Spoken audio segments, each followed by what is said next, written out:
Good evening, everyone, present in person or via television or Zoom or any other means, perhaps. This is the regular meeting of the Board of Adjustment for this month, and we have a full agenda as usual. And I'm going to just briefly explain the format that we follow before we get into the announcements as to some postponements or requests for postponements. When we hear the proposal from the presenter, that will be normally 15 minutes. If it requires more than that, we ask that the presenter of the project ask for a 5-minute addition before they start speaking for a total of 20 minutes. After that, and questions from the board if there are any. We'll call for speakers in favor, limited to 5 minutes.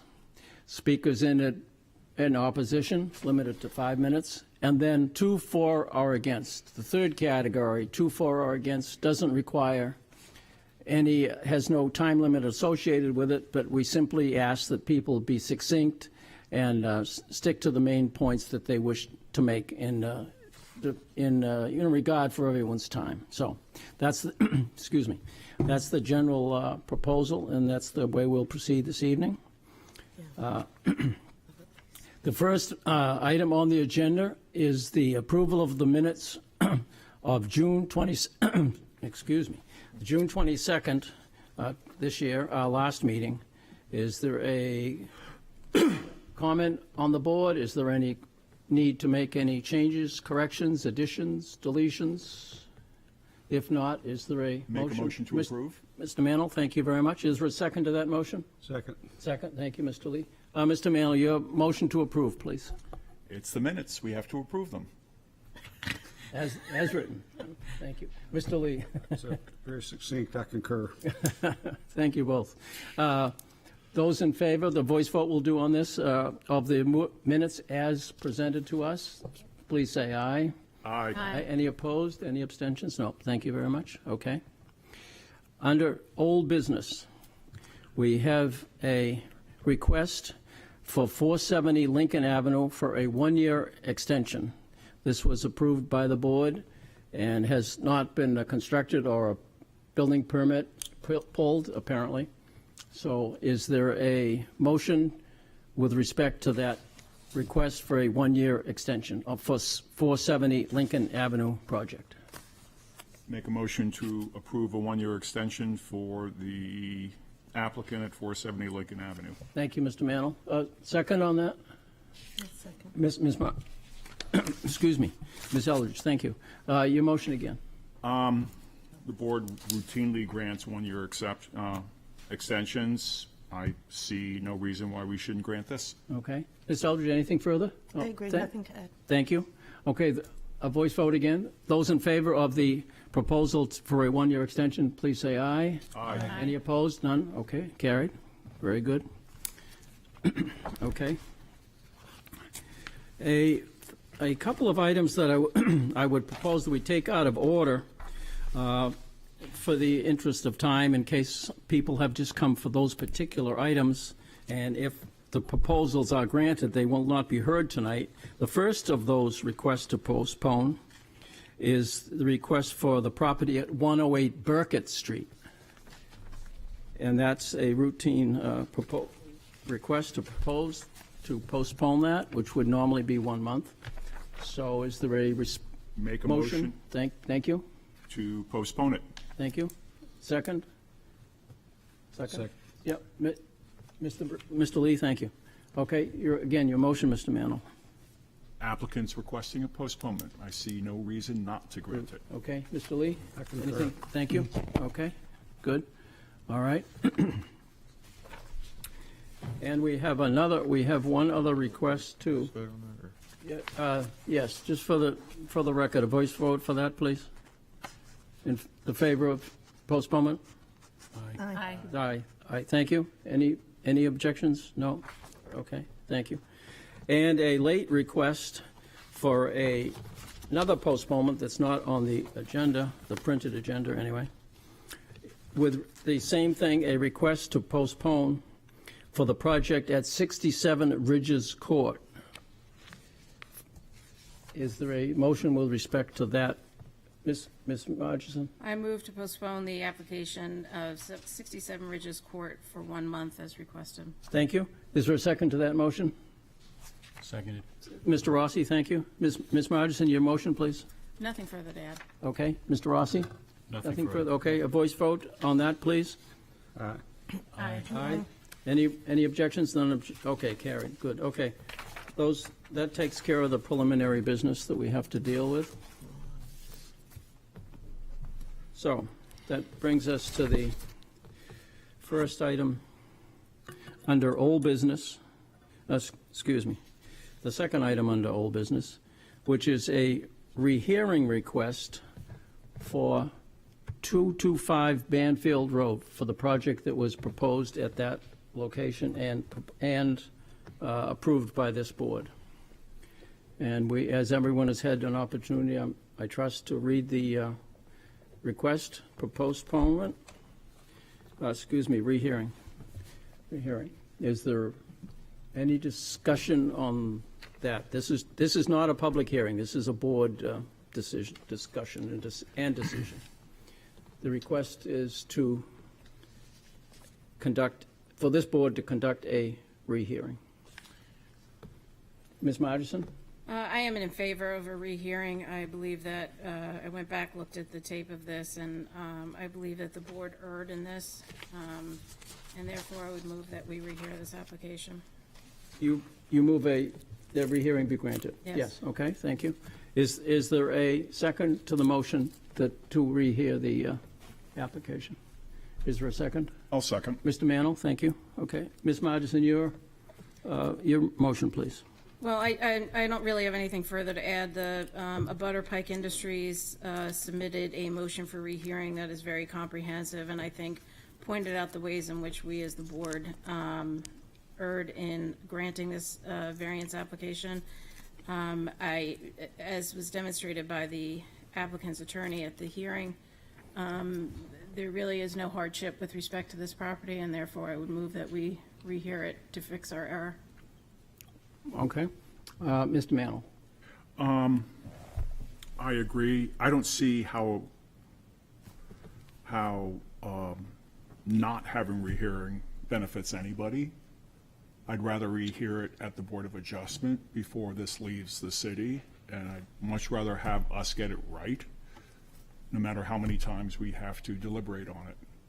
Thank you. Thank you.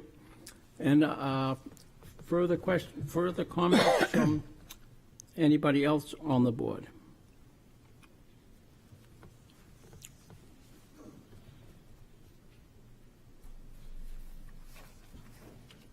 Nothing?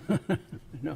Mr. Rossi? I was not present at that meeting, but I do plan on voting on this motion when it, All right. when the time comes, because I did go back and review the record and feel that I am in a position to vote. You feel confident that you've had enough information about That is correct. All right, thank you. Okay. Anybody else have any comments on the motion, which is to grant the rehearing? Anybody else? No? Okay.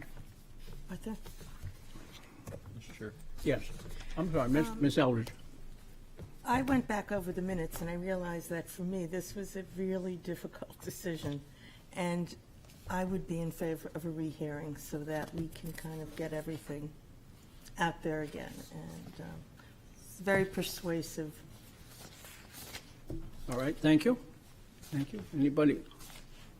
The motion is to grant the rehearing request. Is there any other, before I call for the vote, which will be a roll call vote, anybody else have anything to add to the discussion at this point? No, apparently not. Okay. The motion, again, is to grant the rehearing request, and I'll start down at the right hand, and Mr. Mantle? Yes. Yes. Mr. McDonald? Yes. Mr. McDonald. Mr. Lee? No. Okay. Ms. Margerson? Yes. Ms. Eldridge? Yes.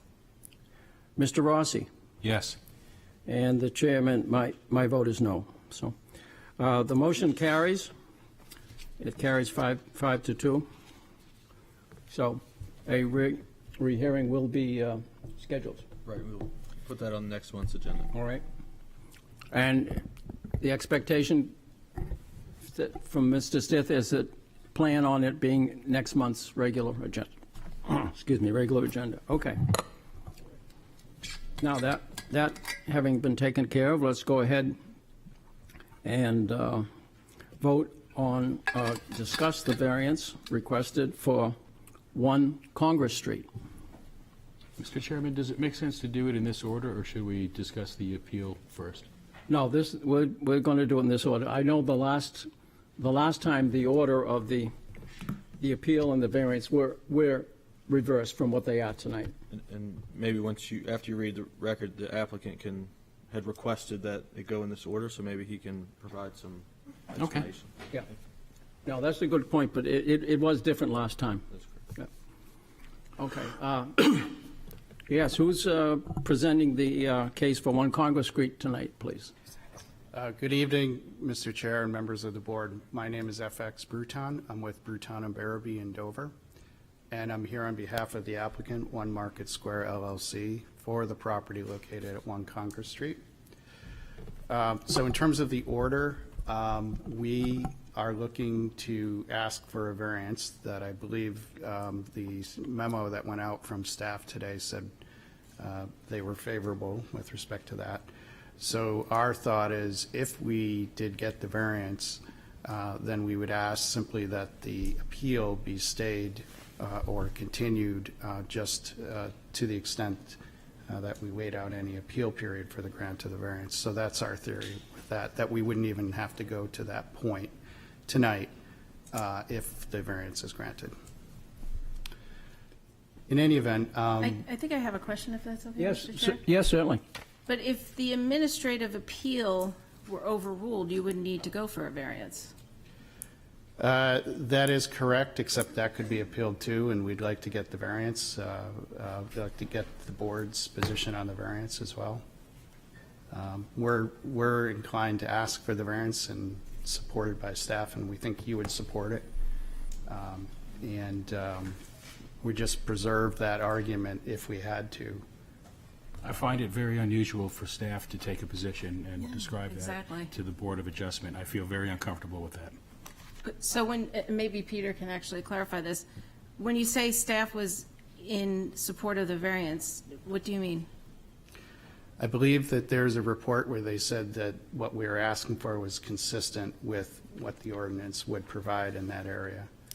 I don't think they've come out to say you should vote for it, and clearly, obviously, this board is the arbiter of that vote.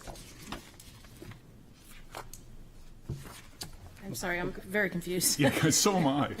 Yeah, actually, So you're saying staff said that what you're asking for is consistent with what's in the area, Yes. even though it's against the zoning? Well, if I can present the case, I think you would understand what that means, what I mean by that. And rather than take that, if you listen to my presentation, as you normally would, I think you'll come to that conclusion, so I'll leave it at that. I wasn't even going to bring up the staff memo, but you brought it up, and I didn't submit it. I think it's Discussion. part of the record, so I'm just talking about what they said. But in any event, the issue of the order, again, we would like to present the request for the variance. And if you would agree that the variance is granted, then we would not need to ask for the appeal administrative decision to be held tonight. And we would just ask that that be continued pending any appeal of our grant of a variance. And I've done that in the past in other boards, and I'm not trying to make it confusing. I mean, I'm here and I'm happy to argue that as well, if the variance is denied. I think I would like to ask the And I'm chair. happy to switch the order too. If the board is concerned by that, I'm happy to argue the appeal of administrative decision first. That was the way it was supposed to be at the March meeting. I don't know the rest of the board's feelings, but I feel that the administrative appeal should come first and then the variance. And, you know, I did note that the staff memo was here, and I guess what you're referring to is the staff findings Yes, section. yes. And it says, thus, staff would respectfully suggest that this board find this application is consistent with the purpose and intent of the zoning ordinance. You know, with all due respect, it's up to this board to decide what is I consistent completely with agree. it. I haven't said anything other than that. I Okay. totally agree with you. So I mean, it's, I don't know if you'll need a vote, but I personally think that the administrative appeal should come first. If you want to make that a motion, well, I think we can, that would certainly be in order. I'm We could do happy that. to ask that that be the case. You don't even have to vote on it. So if that's your wish, I'm Well, happy. I to- don't know how they feel, so. Either Well, way, it should be a- I'm just one it should- person. It should whatever be a you vote. want to If we're do gonna- is fine with me. If we're going to change the agenda, it should be a vote. Yeah, Okay. so I would move that we hear the administrative appeal first. All right. Second. Is there a second to that? Yes, Mr. Lee? Okay. Your I'll be right motion back. is, Ms. I Magnuson. believe that it's more appropriate to hear the administrative appeal, which, as I understand it from the materials at the March, supposed to be the March meeting, and this meeting may negate the need for a variance, so I think it's appropriate that that should come first. All right. Mr. Lee? I'm in complete agreement. Great, I just okay. say, we just got the staff memo when we walked in today, so I don't, it's dated No, we today got it. too, by the way, so Few hours. it's really, we haven't had time to read it. Okay. It came Anyway, this I'll afternoon. second. I suspect a voice vote will be sufficient on this administrative detail here. Those in favor of the motion, which is to reverse the order of the two issues with respect to the variance and the appeal on 1 Congress Street, please say aye. Aye. Aye. Any opposed? None opposed. Okay. There we are. Done. All right. We will do it in the same order as it was proposed for last time. So, 1 Congress Street, appeal. Very well. Thank you, Mr. Chair and members of the board. My name is FX Bruton. I'm here on behalf of the applicant, 1 Market Street LLC, 1 Market Square LLC. And we're bringing forward a request for appeal of administrative decision. And I think I can simplify this in terms of what we had presented to the planning director, who is an administrative officer under your code, and their decision and our response to that and our subsequent appeal. Basically, just to outline the project, as you know, this project involves the renovation and construction of portions of property located at 1 Congress Street. Prior to submitting our appeal, this parcel, which is now merged, was 2 parcels. Just a little bit of context, if you think of Congress Street in Market Square, behind it, as you may understand, if you go down High Street towards the parking garage, there's a vacant lot. And so that lot and the front of that lot into Congress Street were merged and are owned by the applicant. The project has gone through a lot of work through the HDC and a preliminary consultation or conceptual plan review with the planning board.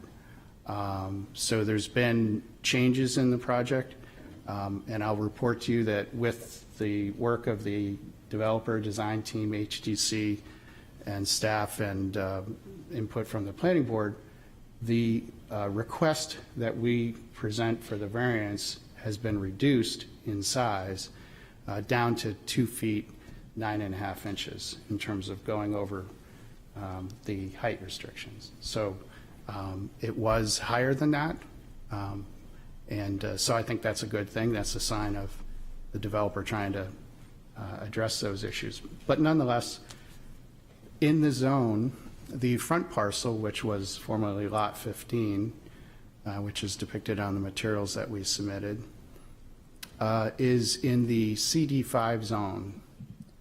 The back portion is in the CD4 zone.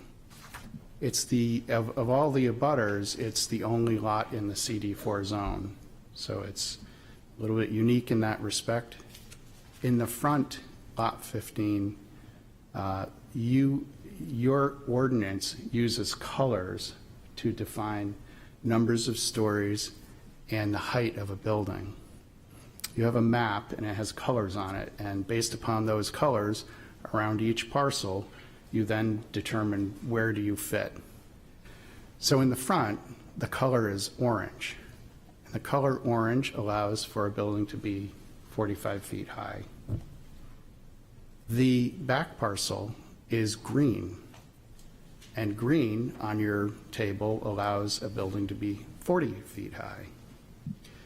The way you define your building height is to plot every 5 feet around the building and then come up with an average. And in our case, this building that we're proposing is 42 feet, 9.5 inches.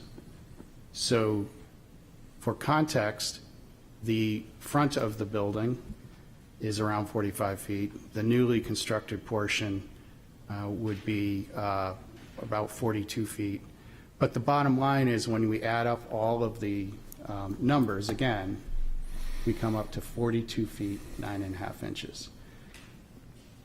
So one would suspect, okay, that's why you need a variance, because the green says 40 feet. And our entire building is 42 feet. Now, again, remember, if you will, in the context that the orange also encompasses our building and allows for 45 feet, which we are not going to. So that was the work that we did. We went through all that process from 44 feet and 11 inches down to 42 feet, 9.5 inches. So all that being said, your zoning ordinance also has another provision, which I've outlined in the document. And in it, under section 10.5A 21.22, there's a provision that talks about lots that have two different colors associated with them. And again, we have orange in the front and green in the back. So how do you interpret that? What does that mean? What is our allowable height? And that's the question that we asked. From the city's perspective, they interpret the clause to mean that the front portion can be 45 feet, which we're not. And then based on the provisions of basically Article A and C of that, and I did present that in our documents, if you're within 50 feet from the front lot line or a street, then you can be whatever that color is, if you will. 50 feet beyond that, you would have to also comply with the front lot line or street. The interesting thing is that the front lot line definition in your ordinance says where the address is. That's the building height allowance that you have. So in this case, we have 1 Congress Street is the address of the building, and that's in the orange. And our position is that would allow us 45 feet all the way back down High Street, because that's the edge of the lot. The staff came up with an interpretation that no, you can only have what they called a spillover, which means you can only have the orange go into the green in an area that is not within 50 feet of a street.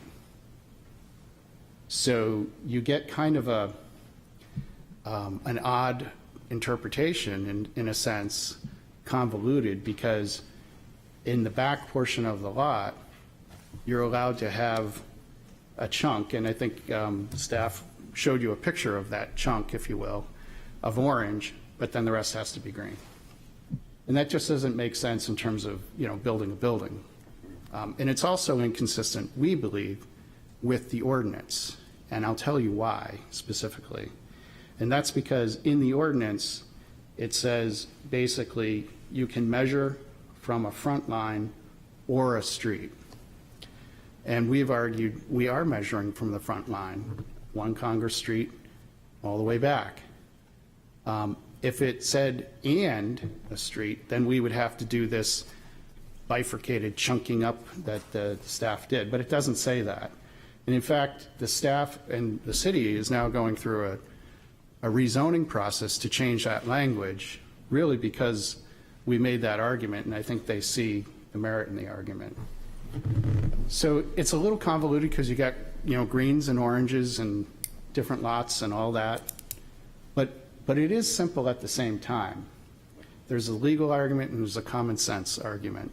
The common sense argument is if you have a building that's allowed to be 1 height and it goes to the back, and your provision in the ordinance says a building height may increase to the highest building height standard designated for the lot. It does say that. If that's what it says, then this entire lot would be allowed to go to 45 feet. Now, again, just pointing out, the good thing is we're not doing that. We're going to 42 feet, 9.5 inches. But that's within the 45 feet, and that's why we don't believe we need a variance.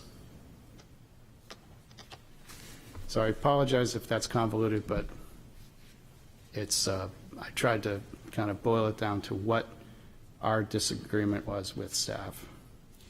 But the common sense is you're going to have take that chunk that was identified by the staff. You're going to have a building that's 45 feet there, and then you have to drop down for no apparent reason to 40 feet. It just doesn't make sense. But again, our argument is supported in the in the ordinance, and as a result of that, the city is now changing that because of our argument. So I think that's indicative that we took the right path there, and that's why we don't need the variance. Thank you. Ms. Margison. Doesn't the interpretation lie on what Haven Court is? It's your position it's not a street. It's the city's position that it is. Right. So let me talk about that for a little bit.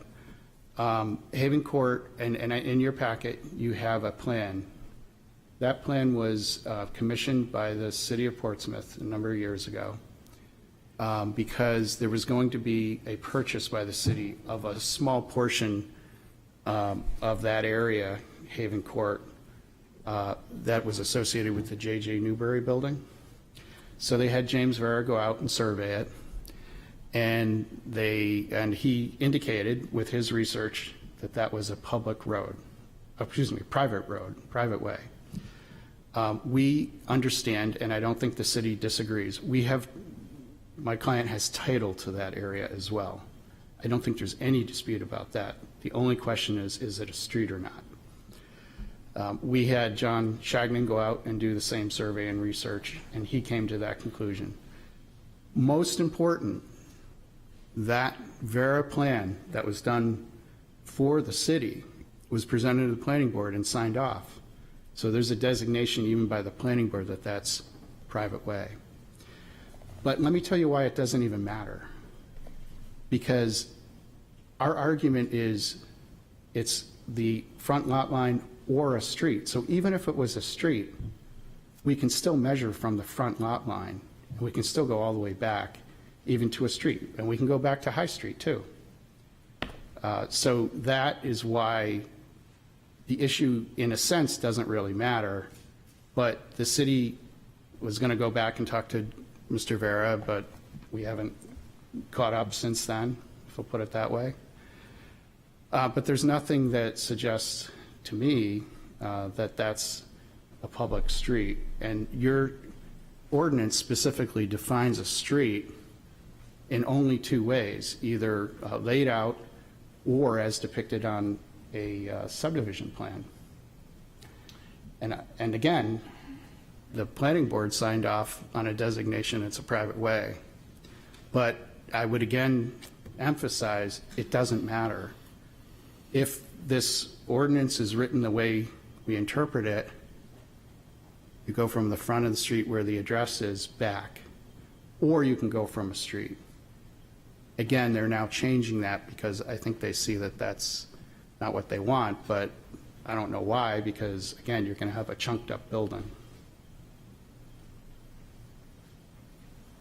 Yes. Actually, I think it does matter because there really are two separate arguments that you're making. And I find myself in agreement on the Haven Court part of your argument. But I read the or as an inclusive or, not an exclusive or. And I think that is the standard legal way of reading that text. I don't think that it is standard to read it as an exclusive or, nor does it make sense in the context of the ordinance, the way it is written, to read it as an exclusive or. So I think both of those things are to be considered separately. Because the reason I say that is because I think if we agree with that, I don't know what the other board members feel, but I feel like if we agree that with your interpretation of this being an exclusive or, then that may have implications throughout the zoning ordinance where the word or is used, and we'll be kind of forced into always looking at it as exclusive, where I just don't think it always is, and I don't think it is in this case either. Yeah, I mean, again, our argument is that when you're interpreting it, it's an independent coordinating conjunction. There are coordinated conjunctions and, which means that you have to satisfy all of those. But It's the also- or separates that. Sorry. Yeah, it's also possible to have written the ordinance as or but not both, or something like that, which was not the way it was written, so I take it as an inclusive or. Ms. Margison? I think returning to the street argument, Haven Court, so your client owns that in fee, Right, and has an access easement for the property next to it. correct. So- And yet, I don't mean to interrupt you, but that's another reason why you would expect that it is a private way as opposed to public, because if it was public, you wouldn't need that easement. J.J. Newberry wouldn't need that easement to go through a public street. But in any event, I apologize. And cars travel on that easement. Delivery trucks do, but again, that's consistent with the easement. Okay. So, And we're not trying to take that away, by the way. We've been in discussions, and we're fully in favor of everything that they do now, they can do tomorrow. but there is, if you look at the definitions in the ordinance, access way is a privately owned roadway. Sidewalk or passageway, whether improved or unimproved, utilizes the principal Right. or accessory means of ingress or egress in connection with any use. So it shall be classified in the same manner as the use it serves. And it serves vehicular traffic. Yeah. The public street definition, however, is limited, and it's not including the prescriptive legal way that one public street can occur. It's limited to what is shown on a site plan, a subdivision plan approved by the planning board, or as laid out and accepted by the city council. Those are the only two ways that this ordinance defines a street. But the definition of street says roadway.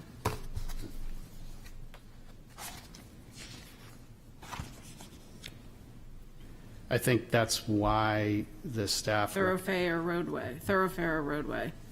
And an access way is a private roadway. Well,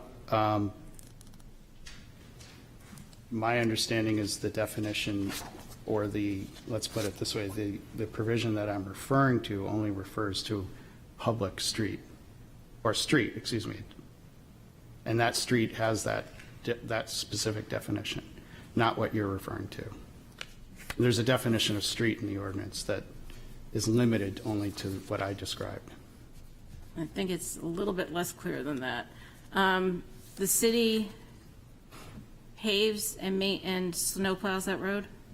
And the city owns the road in fee going further up, correct?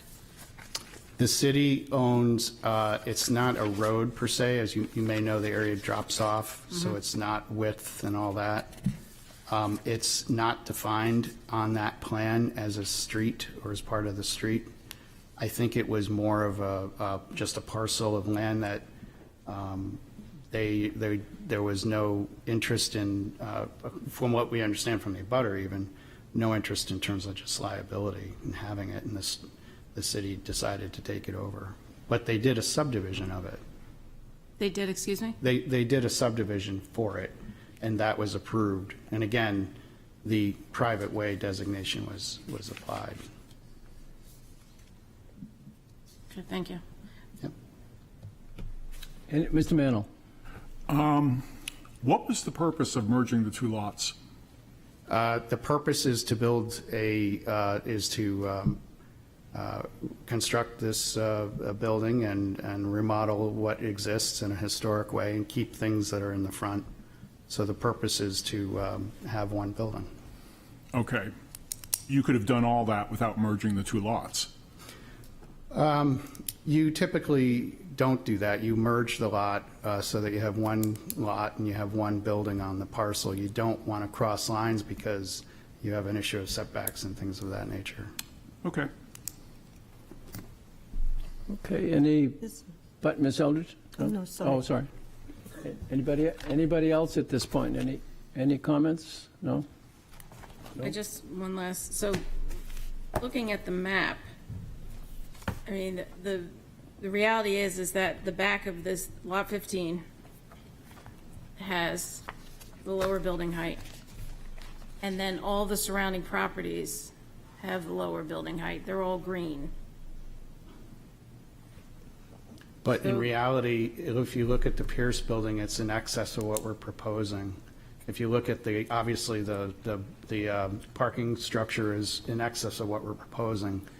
The existing building is in excess of the 42 feet. So everything around us is generally higher than us. And I think even in the staff's memo on the variance, they mentioned that everything around us is either between 44 and 48 feet. Again, we're going to be asking, if we have to, for 42 feet, 9.5 inches, for reasons that relate to, ADA and things like that, not because we want a big building. But again, I mean, the massing of this building completely fits within that area, but it also is something that is favorably received by the HDC, which is important to us. And that's why we were able to try and bring it down to, the bare minimum of what we needed, which is for ADA purposes, which I can describe later. So we're not trying to max this out per se. We're dealing with a very unique situation too. It's two zones. It's two height colors. It's very unique. I'm not sure this exists in the city otherwise. There's other lots along Market Square that have the same issue. They have orange in the front and green in the back. And the city seems to have been very deliberate in making sure that the ones right off of Market Square were green. I can tell you that in a workshop related to the zoning changes, I think Mr. Cracknell indicated there wasn't much thought with respect to this designation for this lot. But nonetheless, I still think the arguments stand on their own. And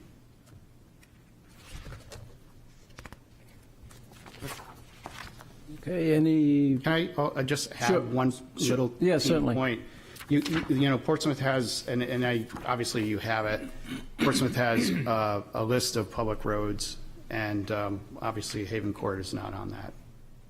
So I think that's indicative that it's not a public way, but in any event, I just wanted to point that out. I know I put it in the materials and you have it, so thank you. I think you would have to realize, I think you can agree that it has been used as a public way for decades. It has been. I can tell you that. Well, It's not a public road, but believe me, it has been used as though we're, what we want to do is we want to enliven that area and we want to encourage that use. So we're not opposed to that. This is us getting down in this minutia of what these definitions are and what these very kind of difficult regulations are that are now being changed because the city sees them as that. But the overall use here is going to be spectacular. And it's going to be open to the public, and we want to encourage that. and we want to respect the rights of JD Newbury, and we've had those discussions face to face with them. So we're not trying to knock this, close this off at all. We're at completely the opposite. And those plans that you see show that, show all the lighting and all the wires going from building to building to really liven this place up. Okay, any further comments from the board or questions or anything at this point? Just Yes, so- yes, Mr. Rossi. Just so that clear on the appeal, if, for the two elements of the appeal, if we were to interpret "or" as being exclusive, then the Haven Road question is really not relevant. Because what's happened, right? Because Yeah. what's happening is that I agree. the interpretation of the city staff is that you have to have that 50-foot setback Right, I from mean, all the this streets. is the plan right here, where you see that little chunk. So gray, if I only, think? if the Yeah. interpretation of "or" is, though, that it is actually inclusive, and that it could mean "and," like "and/or," then the Haven Road, Street issue becomes important, because that's what's limiting your extension of that spillover to the back of the lot line, I agree correct? with you. Okay, I just want to make sure I got the That's the logic. position of the staff, Okay, yes. thank you. You're correct. Okay, anything, Mr. Mantle? One more. You're calling the entire project 1 Congress Street, Yes, okay? And the red zone is 3 stories, 45 feet with a short fourth, or the orange zone. And the No, green it's- zone, go ahead. yeah, just to be clear, and I would have clarified that, I can clarify this map. okay. This map shows the blue is, and these colors were not, they're not on any zoning Yeah. map. We just did it for this map. Represents the 45-foot high buildings. 3 stories, short fourth, 45 And then max. the yellow is 3 stories, 40 feet. The back, that's zone 2 CD. stories and a short Three third, sto- 3 stories, 2 to 3 stories, 2 to 3 stories, yes. 40 feet. Okay. Yeah, But what we're discussing and considering now isn't whether or not the project has merits and should be, that the variances should be approved. What we're discussing is, what is the spillover zone? yeah, do I need a variance? Correct, Yeah. okay. So none of the other aspects of it are currently under And consideration. I'm just want to fill in those questions, be responsive. Ms. Margison? So I don't look at, with all due respect to Mr. Rossi, I don't look at it so narrowly as to just "or." I look at it in terms of the zoning ordinance, the zoning map, the fact that I do believe Haven Court is a public street. There's RSA's 674 that say that if a city maintains a street, it's a public street. Right. So a city maintains that street. So I look at it more globally. I mean, probably not a surprise, I'm going to vote to uphold the city's administrative decision on this, but I think it needs a variance. Can I just add that that provision is why I said that your ordinance does not include that prescriptive element, which is in the statute, but is not in the ordinance as to how a public street is defined. But RSA's talk about, the RSA state, and it's in our land here, that, to me, it's a public road because Yeah. the city maintains it, so. Okay. And I also just think that, it's very clear that this was supposed to be shorter height based on the zoning map. Yeah, and just for the record, and I think you would agree, that that public maintenance and use has to occur 20 years prior to 1968. I'm not aware of that. That's what the statute says. And we don't have any evidence of that. Just add one kind of general comment. The way I read this, all of this, is that the term "street" in common usage, not narrow legalistic Yeah. things, is that it's a pretty generic term. We have streets, roads, byways, circles, all alleys, all kinds of things which some people call streets, other people call by a more specific name. But a street is, in my way of looking at it, is a very, very much a generic term. And it doesn't even mean public street. You don't have to say public street and private streets. You just say street. So that's the way, I guess that's the way I'm looking at it. So anyway, it's been an interesting discussion. Thank you. Anything further? No, thank you. All right, all set? Okay. I was just going to Sure. clarify one thing. You know, despite, I think the city's position is that Haven Court is a public street, but if it wasn't, you would still have, it would be the city's position that you'd still have that 50-foot setback from High Street that would, you know, come to here where the gray box is. Right.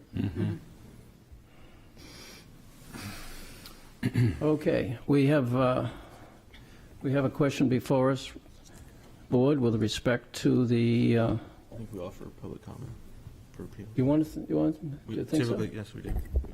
Think so? Yeah. We have Okay, passed. all right. Okay, we have opportunity for public comment. Okay, this is an unusual situation, obviously. Does anyone wish to address the Board? Elizabeth Bratter, property owner, 159 McDonough Street. I believe you've gotten my letter in describing the difference between or and or. I did want to make a comment about the changes being proposed by the city.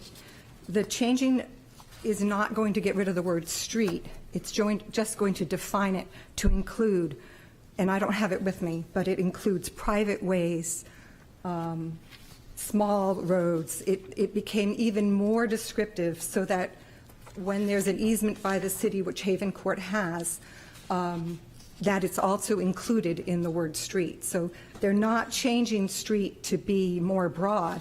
They're changing street to include every single solitary opportunity. The other thing about the street list is the street list is pretty old.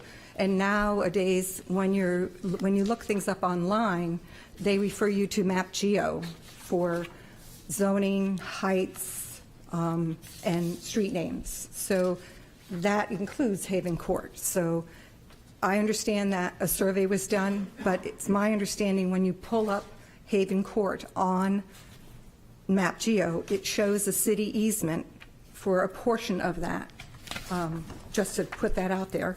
And if you look at 10140, it specifically deals with the concept of easements.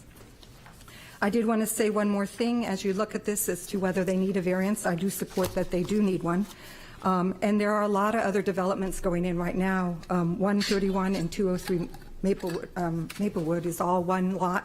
They created one giant lot out of, I want to say it was 3 or 4, and they have 3 different heights on there. 105 Bartlett Street combined a whole bunch of lots. They had all kinds of them down there, and they have 3 heights as well, and they have 2 different zones. One's the highest zone allowed in the West End, and one's the absolute lowest zone allowed. So they have 2 very extreme zones on their property, which they've dealt with quite appropriately. So that's my 2 cents for this. I do think they need a variance. Thank you. Thank you. Anyone else wishing to address the Board on this particular subject? Anybody? Last call? Anybody? 2 for or against? In any fashion? No? Okay.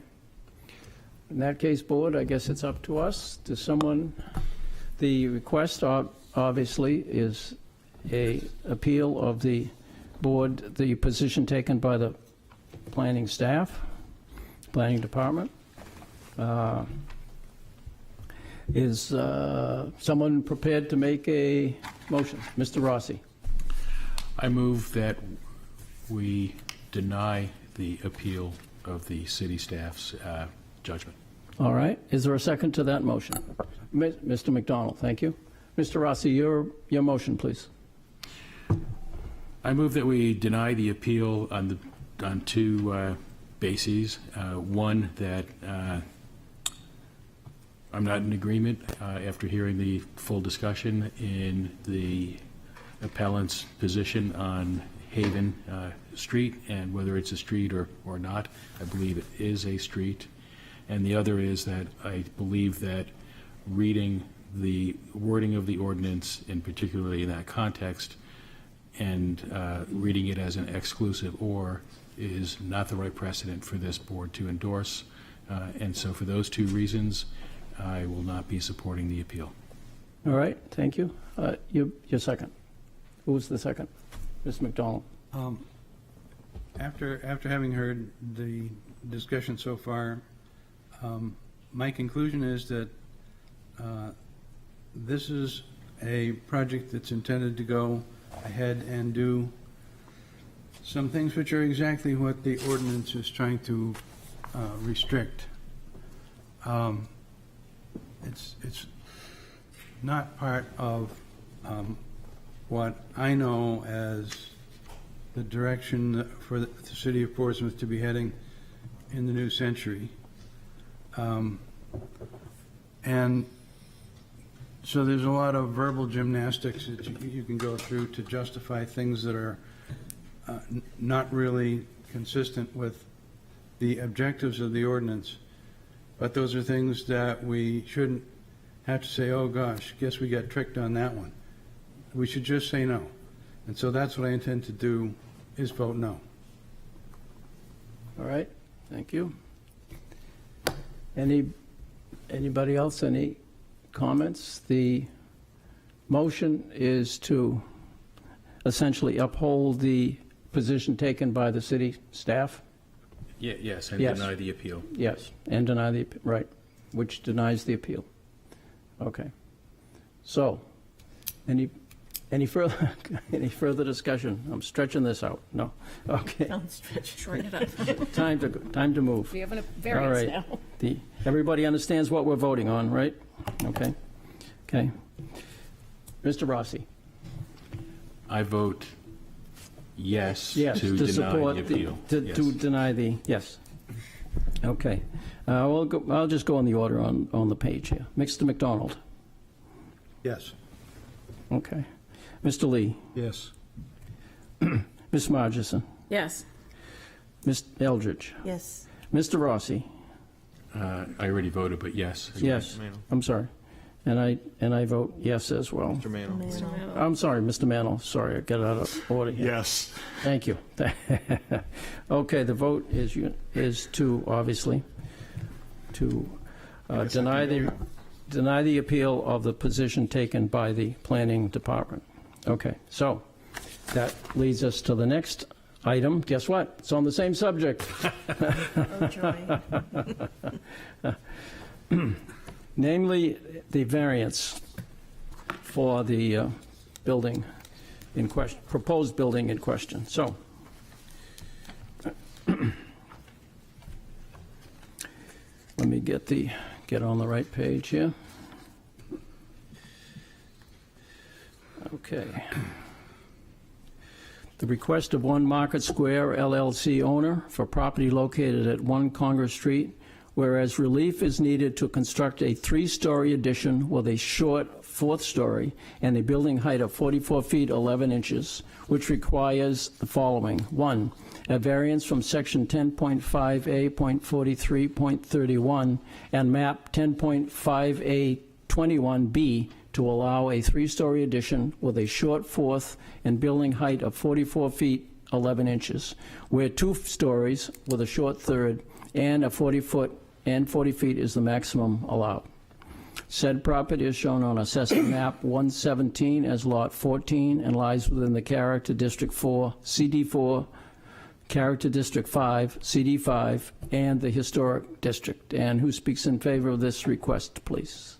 Thank you, Mr. Chair. My name is FX Bruton. I'm with Bruton and Barabee in Dover, and I represent the applicant, One Market Square LLC. Originally, we had requested 2 variances. We have, as we've gone through the process that I previously described in terms of the HDC, the planning board, and working with staff and reviewing the project ourselves with the design team, the project was revised in terms of the request. And again, originally, we came in with a request for a height of 44 feet and 11 inches. And we revised that to 42 feet 9.5 inches. Again, I might repeat myself a little bit, but this, just for this record, obviously, this is a project located at 1 Congress Street, and we're looking to renovate and/or construct new structures on the property.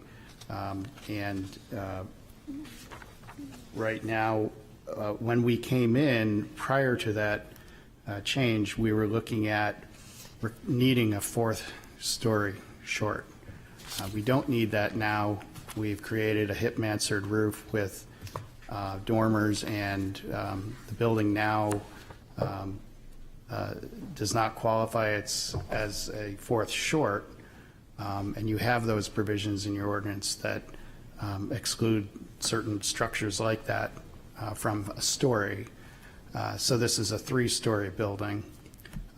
So the only request that we're looking for is, again, the 42 feet, 9.5 inches. And the most restrictive height requirement allowable is 40. So we're asking for that 2 feet, 9.5 inches. As I indicated previously, the building is very unique, obviously, in terms of its location, with respect to having a parking lot in the back, located next to the parking garage, which is very tall. Also being in an area where the buildings are tall. Also being down basically High Street, which is, for all intents and purposes, more of an entrance to the garage than an active way.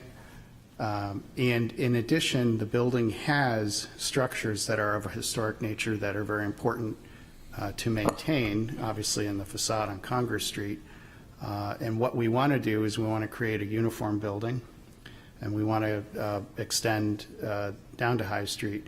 And in so doing, we have to provide for elevators and stair access on levels that are consistent. And in order to meet the ADA, those levels have to be consistent. And we essentially are doing this so that we can bring the levels based upon the different grade changes on this lot to a point where they can be consistent, so we can provide for that access for the staircases as well as the elevator towers.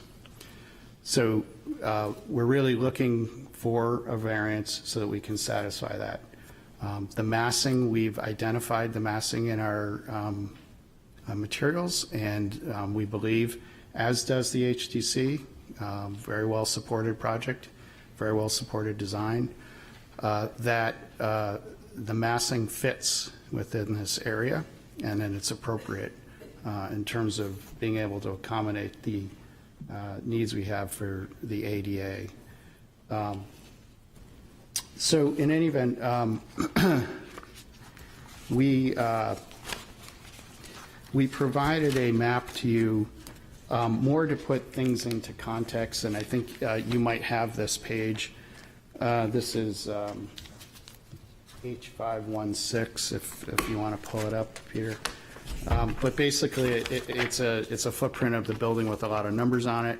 And what we wanted to do is, so even though we're treating it as one building, and yes, we're looking for 42 feet, 9.5 inches, we wanted to show you the context of things that would stay and then things that would be built, and how in I'll call it the CD5 zone, but it's, again, the orange zone that we comply completely in the front. It's just in the back. Again, that's the green zone, which limits us to the 40 feet. But for a lot of the building, we're within the 45 feet zone, or the orange zone. So, you know, we're, again, unique in that respect, that we have that structure, and we have that zone that permits more than what we're asking for in terms of the entire building. So I just wanted to point that out.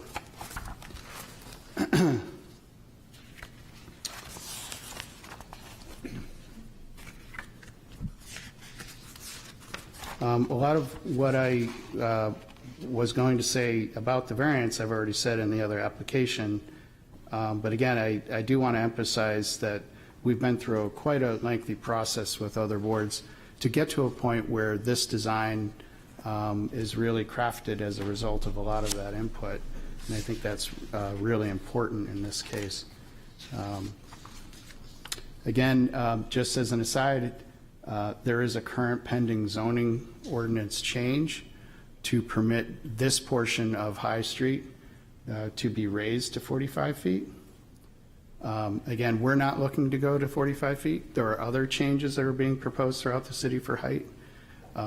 But in a sense, if this variance is granted and, you know, you have conditions that we stay within what we're asking for, and obviously that would be the case, you kind of lock this project into that 42-foot 9-inch as opposed to, you know, that zoning change, which was promoted by the city council and may be passed. You know, that provides higher height. The variance here, in essence, locks us in at that lower height, and I think that's just something to point out that's kind of interesting and unique in this case. And again, we would accept that because that's what we want to do, and we want that extra height so that we can basically on the interior level off those floors of what exists in terms of a historic building and bring that into one building so that it flows as one building.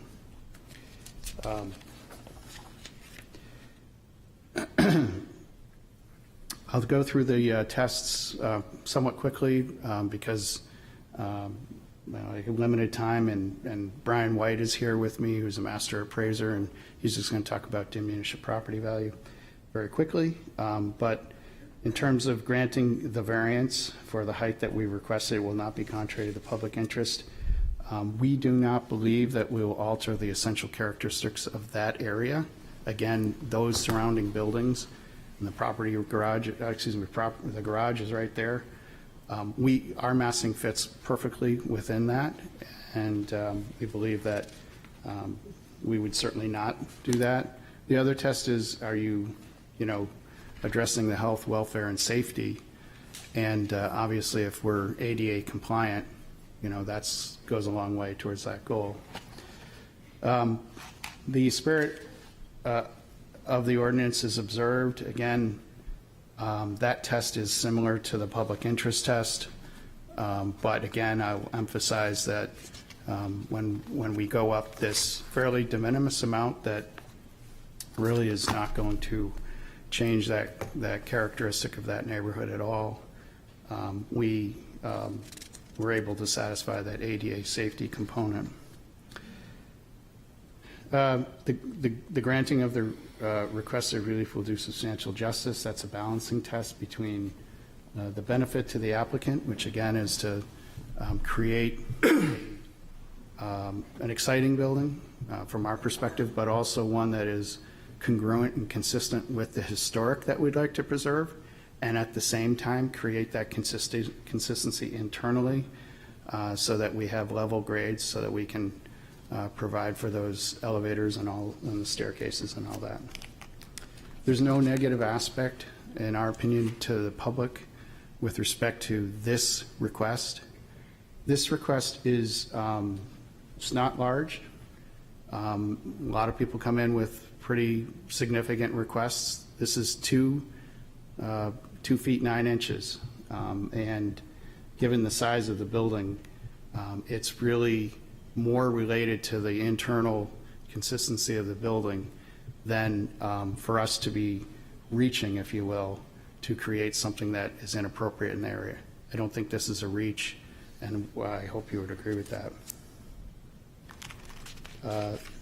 The diminution of property value, again, I'm going to have Brian White come up and just briefly talk about that. And the hardship, I think that this is, as I've outlined in my materials, a unique property. Again, it's in the historic district to begin with, and I think that's the most important thing for us is to protect that. But by doing so and by adding floors that are consistent with that historic aspect, then we get into a position of trying to create a consistent building that has a natural flow to it. And I think our building does that. I think the HTC agrees with that. And also one that's safe and one that provides for ADA compliant staircases and those elevators. So I think it's unique, not only in that regard, but historically.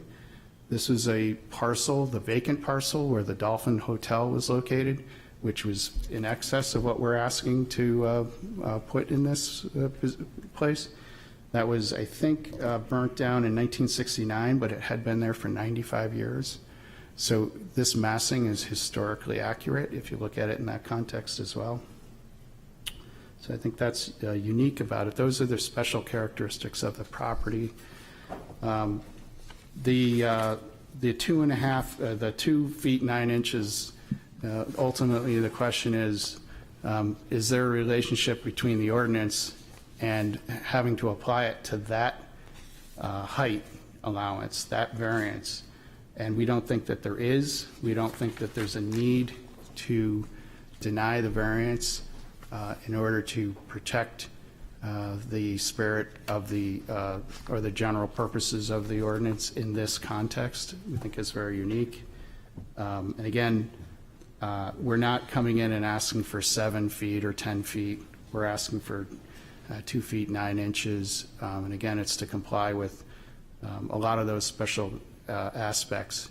And remember, and I always like to say that the hardship, and you say the hardship, the phrase is really, is there an unnecessary hardship, or is it necessary to impose the restriction? And in this case, I don't believe it's necessary. It would be an unnecessary hardship to the applicant to not be able to have a consistent building, one that meets, again, that facade with the historic building that we want to preserve, and one that's been well received. So again, I'll have Brian come up quickly and just talk briefly, and we'll be here for questions. Thanks. Thank you.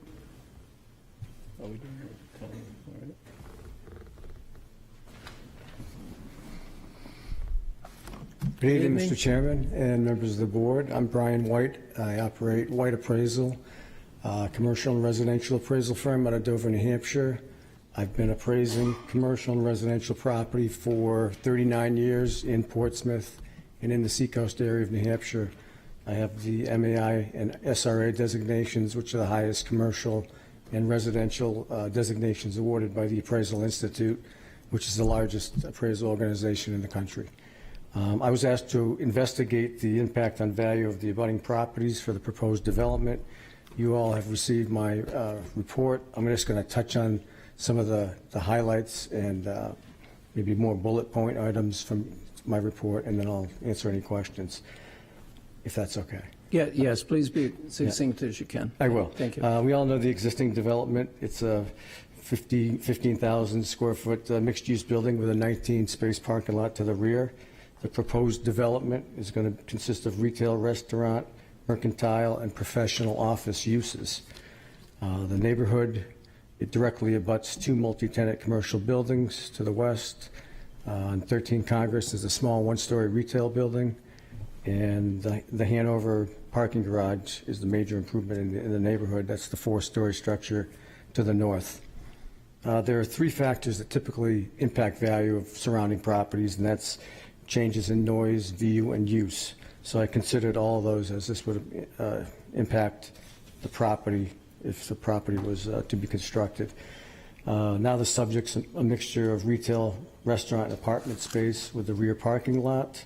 This is the noise consideration. There's a 19-space parking lot to the rear. The proposed development is going to have a lower level parking, contained parking garage that'll face the Hanover parking garage. There won't be any exterior parking on the site of opening and closing of doors.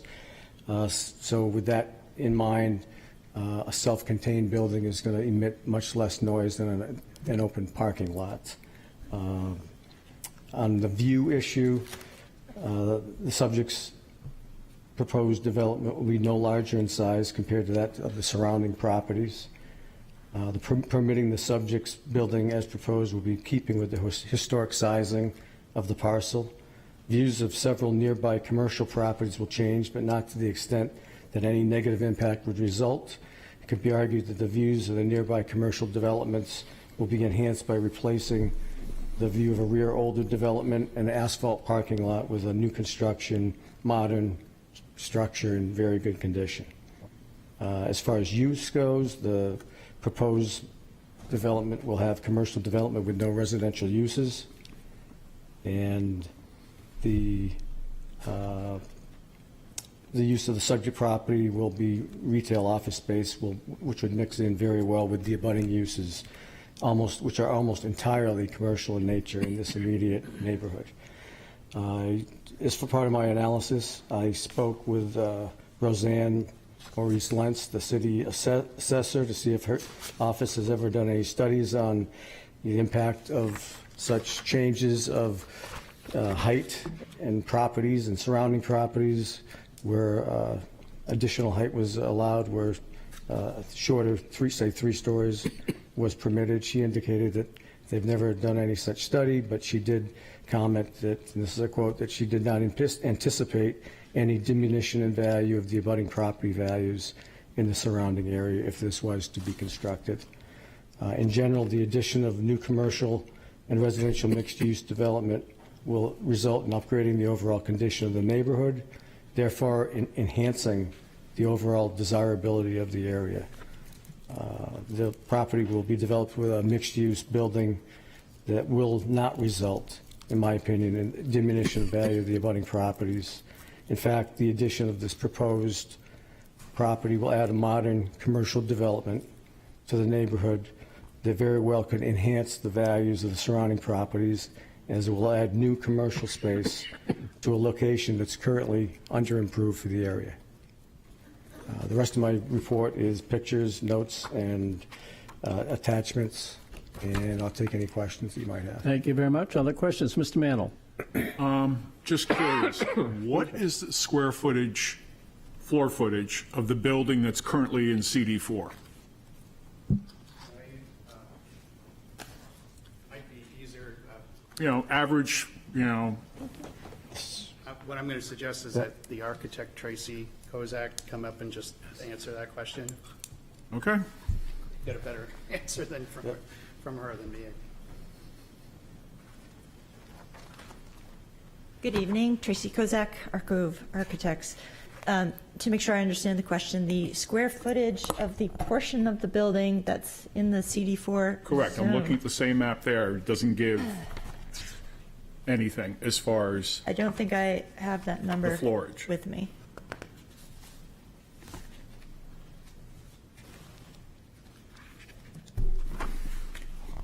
Okay.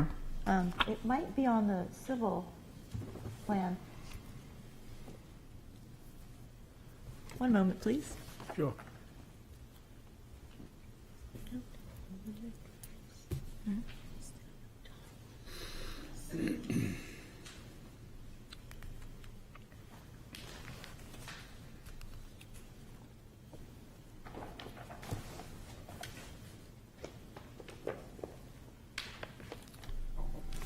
John Shagan from Ambit Engineering. I think that one way to look at that is the zone line is the historic property line between the two lots.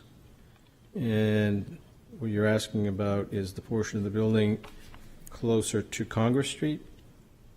No, I'm asking the building, the proposed building that will be in the CD4 district, Yes, I'm sorry, the CD4 all the way back to Haven is Court. What is the approximate square footage of a floor? the rear is the CD4. I'm sorry, it doesn't show rear, here. yeah. The rear. That was my sort of question. Okay, so if you looked at the historic lot where the zone line bifurcates, that lot area was, it was 8,840 square feet, but that includes the area that's in the right-of-way of Haven Court. So if we were to take out 1,500 square feet, then we'd be talking roughly about 7,300 square feet 7,400 Yeah. For a per footprint. floor? Per floor. Okay, Yeah. thank you. That's all I can Okay. get you by Yeah. looking at the old survey. That's just one floor, 7,400 square feet. Right. Okay. Anything for, any other questions for our speaker? No? Okay, thank you very much. Thank you.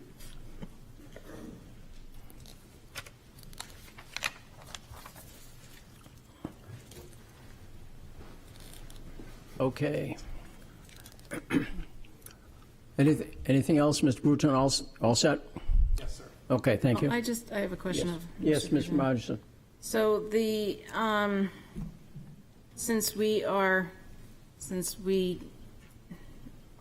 using the visual depictions, that's now a requirement that those are conditions upon which the grant, denial or variance, granting is made. It's true, though, that it will not be all one floor because of that one little building in the middle that the existing, I forget what it was, I have to bring up the building you're sort of building around. I'm opening I'm up. going to defer to Tracy and how that's incorporated into the Yeah, building. yeah. We affectionately call that the Opera House. There was an old Sanborn map which had that listed as that. It has had many uses in the past. That is really the crown jewel of the project, and we've gone through a lot of work with HDC to set the building back behind it. We've pulled away the addition to the right to recreate a setback, which is it corresponds to the historic photos where there was a little alleyway to the right side of that. But we are redoing the interior floors behind that building so that the entire building will be handicap accessible on each level. So obviously when we are in the historic district, part of the zoning objectives is that we are to preserve, it's different, is an extra purpose that we have to abide by when we're in the historic district. So, looking at this, I am a little surprised that the HDC has found this sort of favorable because it is very massive. I mean, if you look at the sort of visual, the bird's eye view of it, it's a very big building. And, I know that Nick had said that you were trying to protect the streetscape as well. However, the context around it is much shorter. And even though for their taller buildings, they're much lighter. They're not as sort of heavy as this building. I understand your question. We've gone through many months with HDC. We've made significant revisions based on their feedback. We're totally confident this is subservient to its surroundings in accordance with the Secretary of the Interior standards for additions to historic buildings, upon which the historic guidelines are created.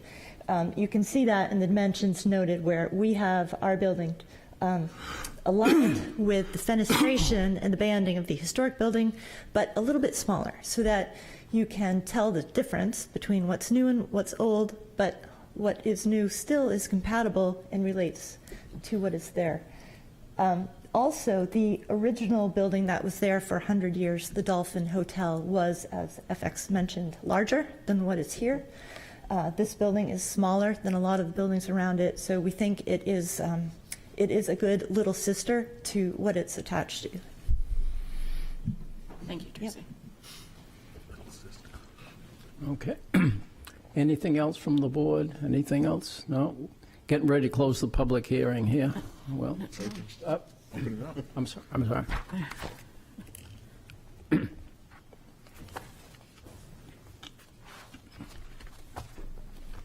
Okay.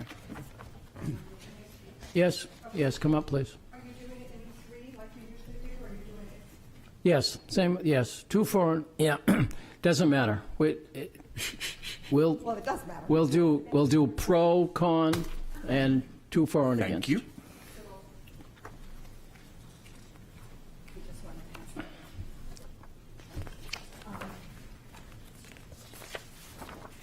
Elizabeth Bratter, property owner, 159 McDonough Street. I'm going to speak twice, just to give you a heads up. This first one is just to give you that paperwork, because I'm going to speak about it later, and what I found is you can't listen to me if you're looking at the paperwork. I did want to clarify a few things. First of all, the building that was there, the hotel, if you look at my old things in public comments, you can see that the hotel that was there, the Dolphin, which later changed its name to the National Hotel, was actually only 3 stories, and around the corner was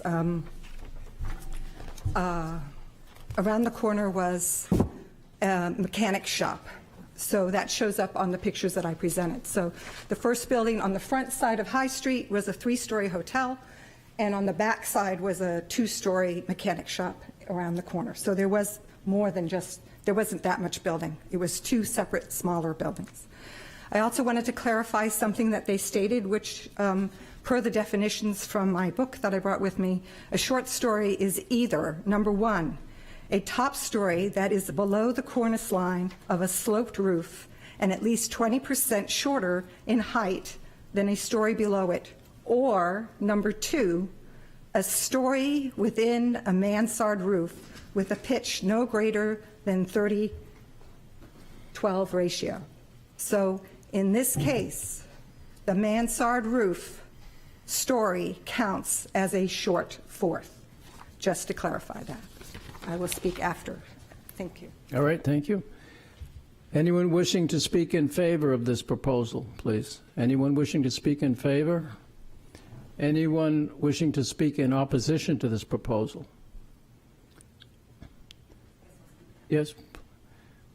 Let's let her first timers.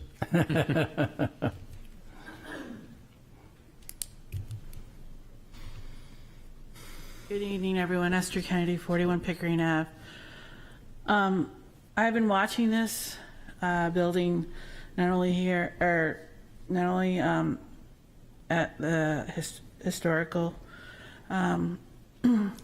committee, but also at the planning. And listening to the attorney the other night at the planning, I think there's 2 different things here. I think you're here just for looking to see whether you give a variance. I commend the company coming for a variance, because I think what they were trying to do with the planning is consider spot zoning, trying to change zoning to get a building in. So I commend them to come to get their variance. However, I do not agree with the variance. I think we have to take and really look at our historical downtown. And I have not found, in hearing them tonight, speak on what the real hardship is. But I do worry about putting a building of this magnitude there. I worry about it and its effect on the smaller little shops right around it. And I think that it's up to you folks to really make sure that whatever goes in supports our historical nature in our downtown and not detract. And I think in looking at this building, some of the stuff that sounds like you just got was not online recently, so I'm hoping that the most recent information does get up online. But in looking at the building as it sits, it overshadows some of our historical buildings right there, and I do believe it'll overshadow sister buildings around it. So I would ask you not to grant this variance, but I want to also put on the table that I commend them to come for a variance. Thank you. Thank you. Other speakers in opposition? Other speakers in opposition?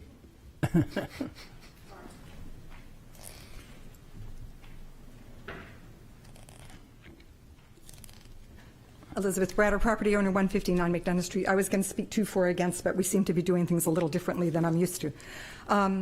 I did want to state that at the planning board meeting, it was shared that a lot of people were in opposition to this being, to Haven Court being changed to green, being changed to orange, and it's been taken off the table as of last week, that consideration is no longer going to be presented. They're only going to do the public areas that have no designation, and that's my understanding. Anyway, I'm going to go on. This is an application for a variance for an extra story and 2 feet 2 inches more than the maximum allowed height. There are a lot of different ways to look at this. The first would be to consider Article 1, Section 10-140, which specifically defaults to the more restrictive ordinance in the case of the word street, the height of 2 to 3 stories, and the maximum of 40 feet for 50 feet from the both streets. Considering that the next height is 45 feet, it's hard to say if any wiggle room should be allowed. Looking at the zoning as a whole picture, it gets a lot more complicated, which will be up to each of you to decide. Were this building presented with any kind of roof other than a mansard, it would be considered a 3-story, in this case 35 feet 3 inches. If a short story were added to any other roof, it would be measured for the entire height of the short story. In this case, the final height would have been 49 feet. Mansard roofs are different in 2 places. A mansard roof is defined as a short story, as long as it has a pitch no greater than 30 to 12. Having this pitch provides special dispensation by not counting the whole short story towards its height and moves the mass of the building away from the edge of the building. The reward for using this pitch is only requiring it to be measured at the midpoint, which is presented as the average roof height, in this case 6 feet 10 and 7/16 inches. This midpoint is then added to the height of the building, making the final height 42 feet 2 inches, still higher than the 40 feet allowed and a short story more. The mansard roof is a good reason to spend a little extra more money to add a roof to a building to provide something other than a flat roof. By doing so, the builder gets an extra story and it's counted at half the height. It is truly a bonus for the building. In theory, most of a mansard roof is not really visible from the street below due to its pitch.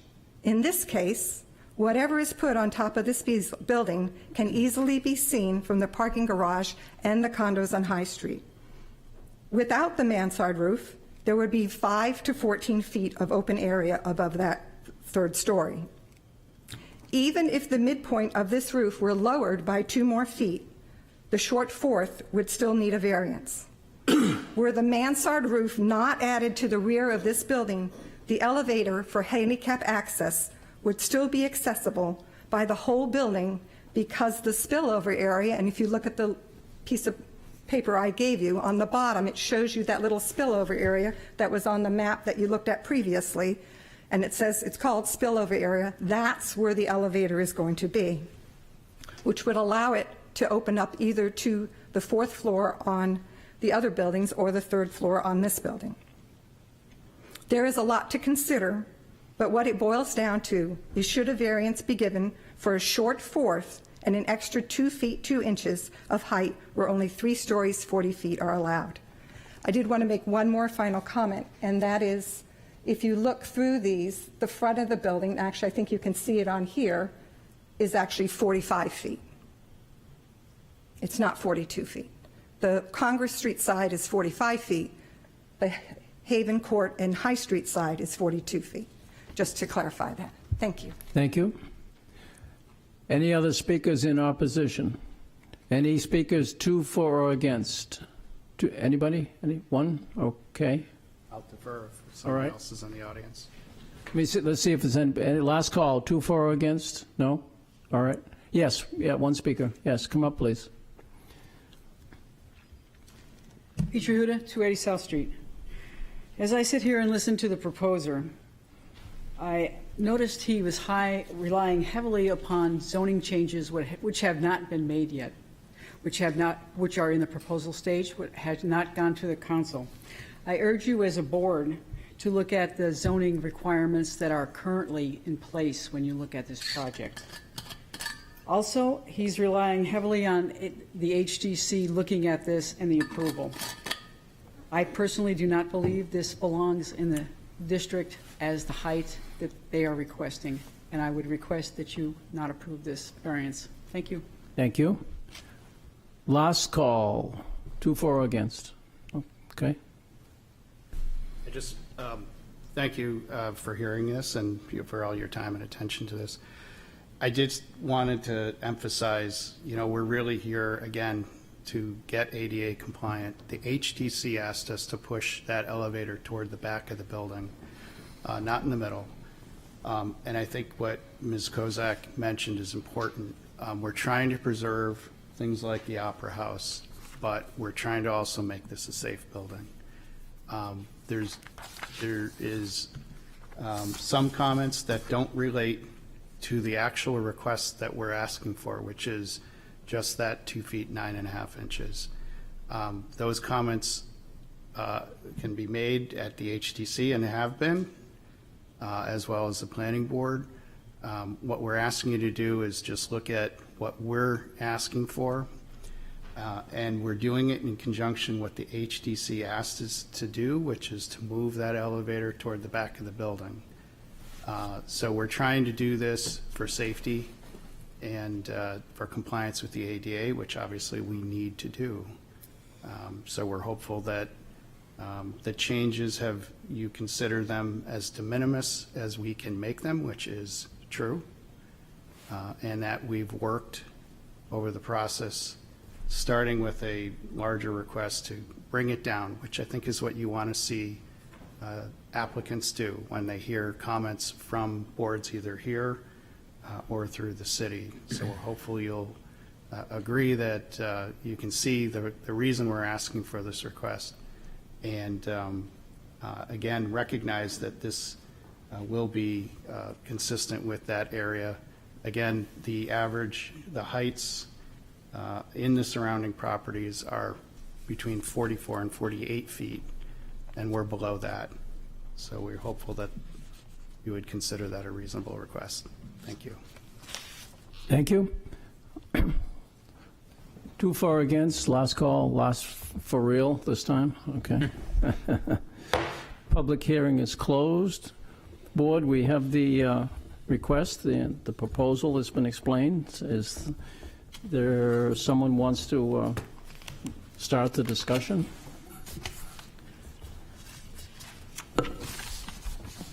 Mr. Chair, Mr. Lee. I'd just like to say I will not be supporting this request for a variance for a number of reasons. I think it fails on several of the criteria, but if I might, I'd like to read just one paragraph from a letter that we got in opposition to this from a citizen. Yes, certainly. It says, while housing is in short supply everywhere, I feel the price is too great to allow this to happen.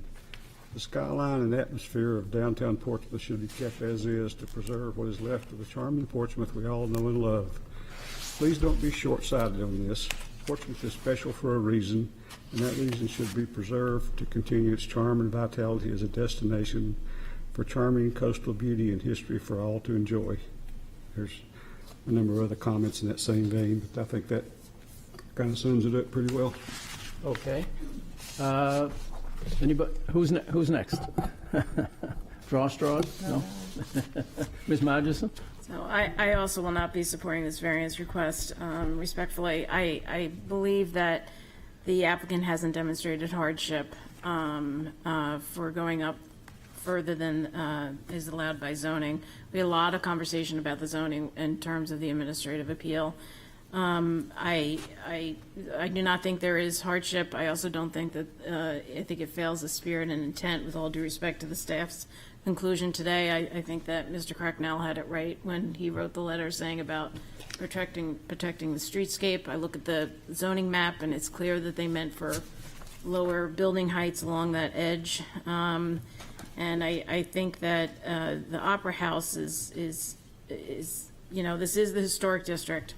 That is an extra purpose that we have to take into account when we are doing variances, entertaining variances in the historic district, and I do not think that this protects the historic district or its structures. The Opera House seems very kind of squeezed in there, so I will not be supporting the variance application. All right, thank you. Is there another, anybody else have a comment at this point, or if not, a motion perhaps? Mr. Mantle? No? No, okay.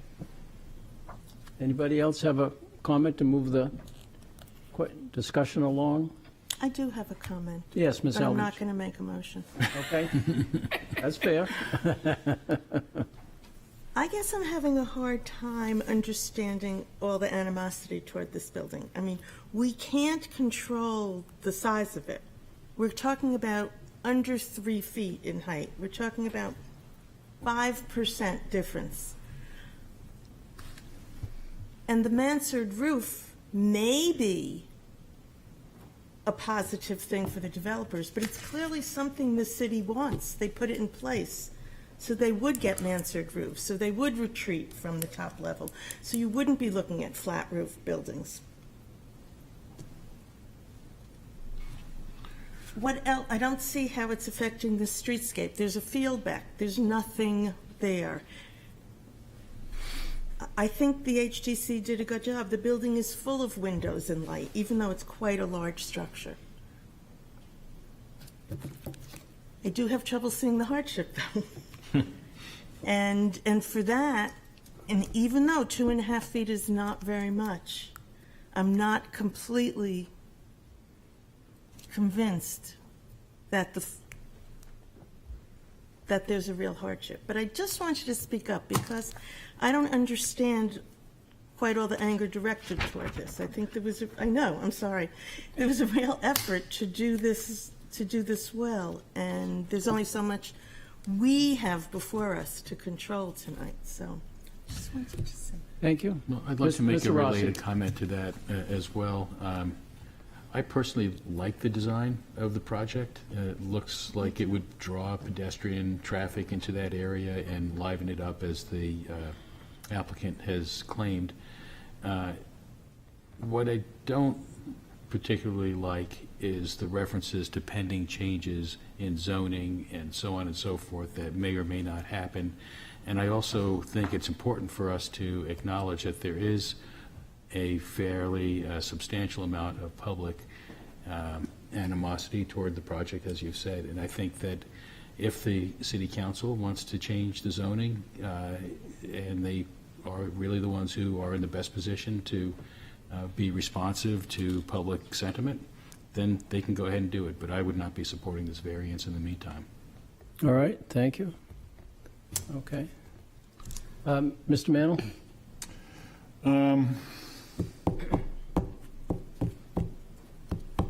I won't be supporting the motion. If there is a motion on the table, I won't be supporting granting the variance for a couple of reasons. Number one, I believe the lots were merged to benefit from the CD5 height as opposed to CD4. Number two, as presented, the elevator space, to the attorney's argument, is in the CD5, which has 45 feet. So there's no problem with that. He doesn't need the variance for the elevator. Now, if you're changing the plan, that's all well and good. But we have to look at what's presented. And while there's talk, it's only 2 feet 9 inches. And we grant variances for setbacks for a lot of things. 2 feet 9 inches times 7,400 is 19,000 square feet. That's a big ask. That's a huge ask. So I will not be supporting granting the variance.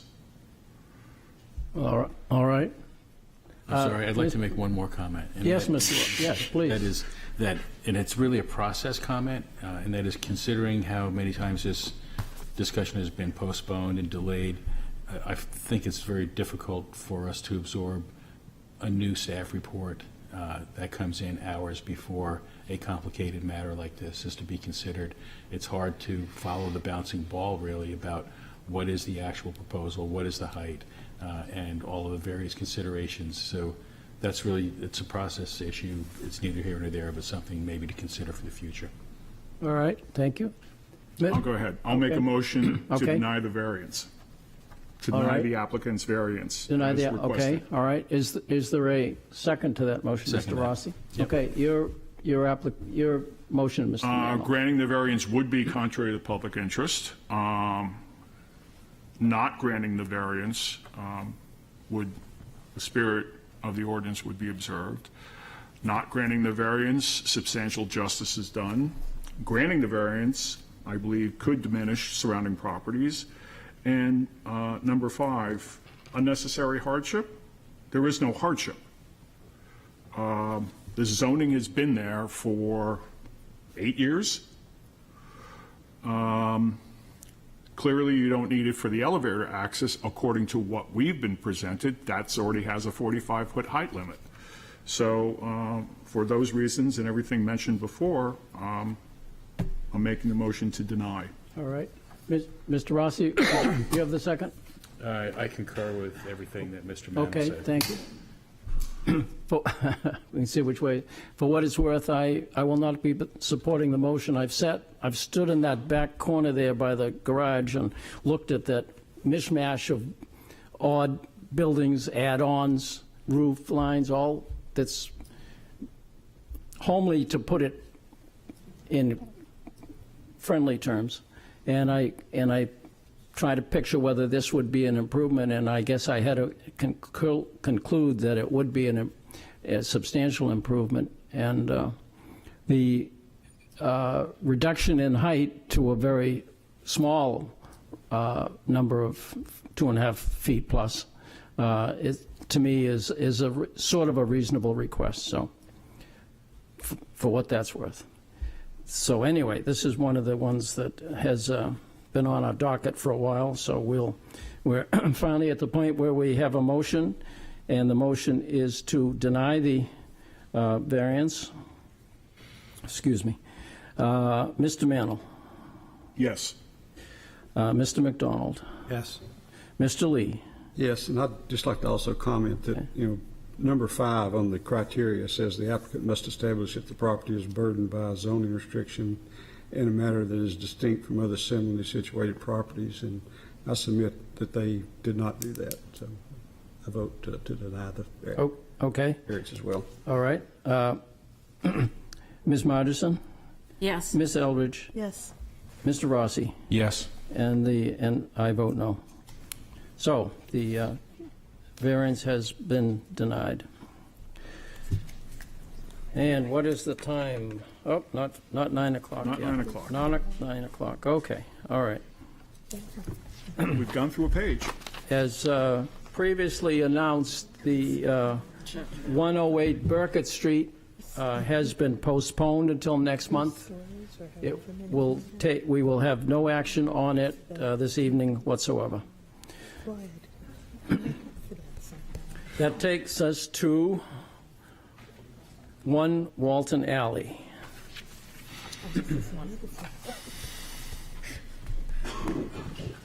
Easier applications. And that item reads as follows.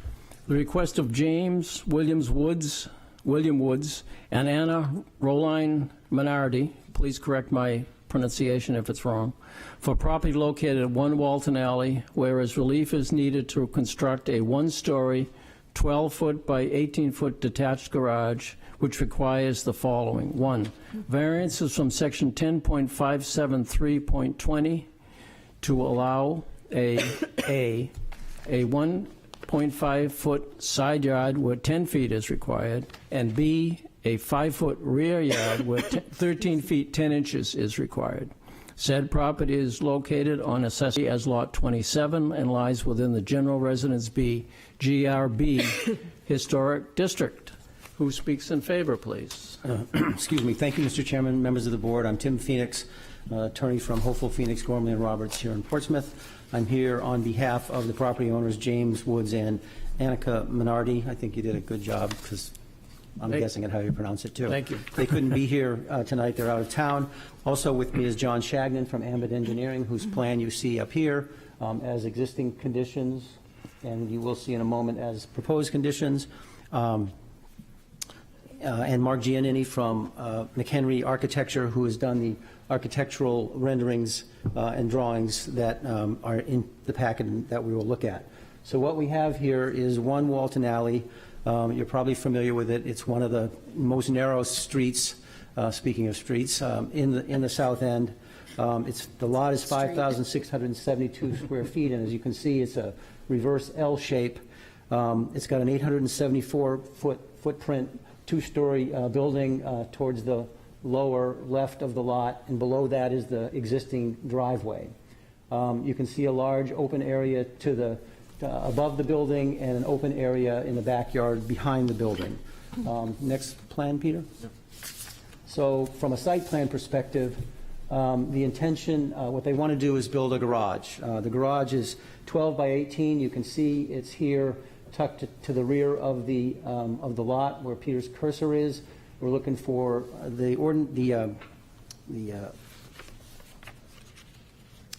what was published said 1.5 feet, but we've got it at 1.6. It was also published, that's from the sideline. It's also published at 5 feet from the rear lot line, and via discussions with that closest neighbor who has sent a letter of support, we have moved that to 9 feet. So we're looking for 9 feet from the front, not 5 feet. What the project entails is to the back of the home, attached to the home is an 8 by 14 addition. In that will be a mud room and a powder room on the first floor with a full bath on the second floor. As you can see here, the existing gravel driveway, and we'll see pictures of that in a couple of minutes, will be removed in favor of the cobblestone driveway with Riverstone in the center. The plans also show Riverstone to the left against the house. I've been advised that if the board would prefer to see plantings there, we would do it. We're just worried about snow removal and what have you. So the location of the garage is what's driving the overall request for relief. And looking at this plan, there's really no other logical place or practical place for a garage. One could argue that it could go up in that northerly area that's open at the corner of the two streets, or back behind the house. Moving it behind the house is impractical because it would, one, take away essentially all their backyard, and number two, we would need at least one, essentially all their backyard, and number two, we would need at least a rear setback and probably still need a side setback variance if we moved it there. So it is in the most logical location. We believe we could put the garage in that front corner and meet the setback requirements, but we would need other relief, which would include you can't have an accessory building between the main building and the street. Plus, we think it would be, it wouldn't even, the owner is not even willing to try that. He would not want anything put in that area. We've described that as a character-defining area for both the street, the neighborhood, and the lot. And the owner has gone so far, and it's included in my submission, to place a conservation restriction on that area, which would prohibit any building. We would still want to be able to put hardscape, landscaping, that kind of thing in there, but that would protect it from anybody even trying to put another structure there forever. The other things that are important is that this garage is part of an overall comprehensive project. That includes, can you go to to Mark Giannini's plans, A3 or B3? Keep going. Right there. So there's, well, one more up.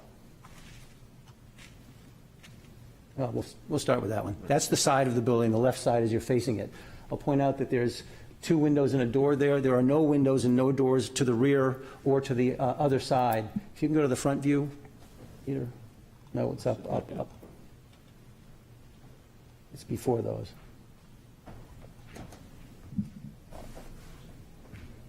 There we go. So that's what it looks like from the front, from the architect's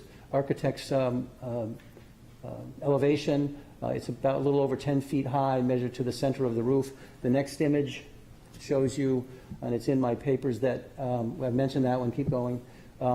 It's going to be next to an existing 6-foot fence, which is in pretty poor condition. That fence is going to be replaced, so you can get an idea of what it looks like with what I call the roof line peeking over the fence. There is right now there's some vegetation there. If you can go to the photographs, keep going. So these are our renderings.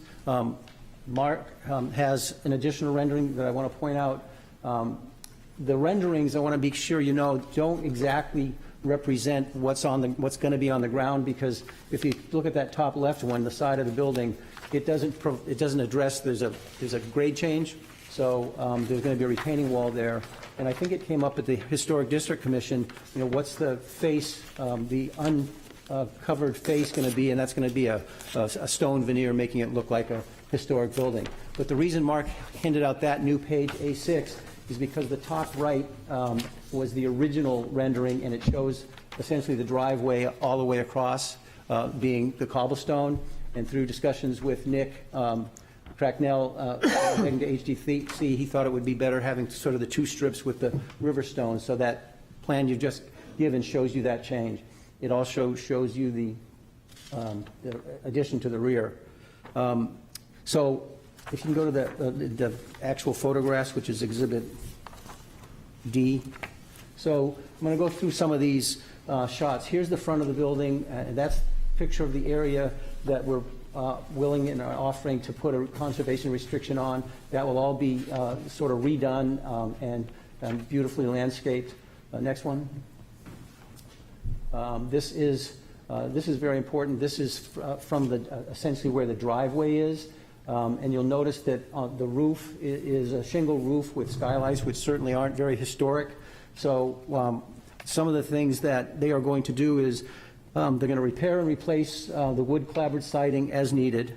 They're going to restore the wood double-hung windows on the front and left side, on the street sides where it's possible.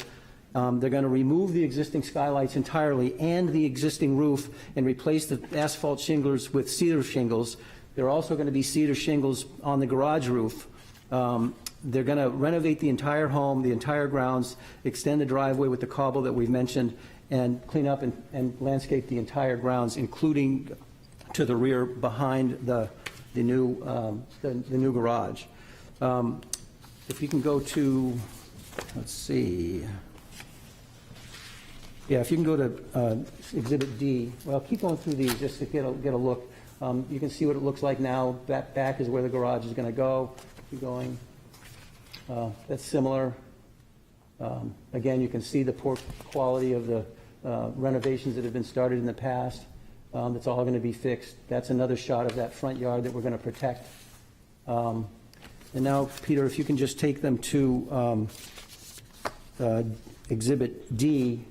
This is just photographs of a few nearby homes. I can't read it from here with my bad eyesight, but the addresses are listed. There are numerous homes and garages in the south end that are on or near property lines. In fact, the defining quaintness of the south end is how close the homes are to the streets, to the lot lines, and to each other, and with many of them historic homes. These are just examples. There's one, and I think that's from the family that gave us a letter of support across the street at the northwest corner. Here's some more. And then if you just go to the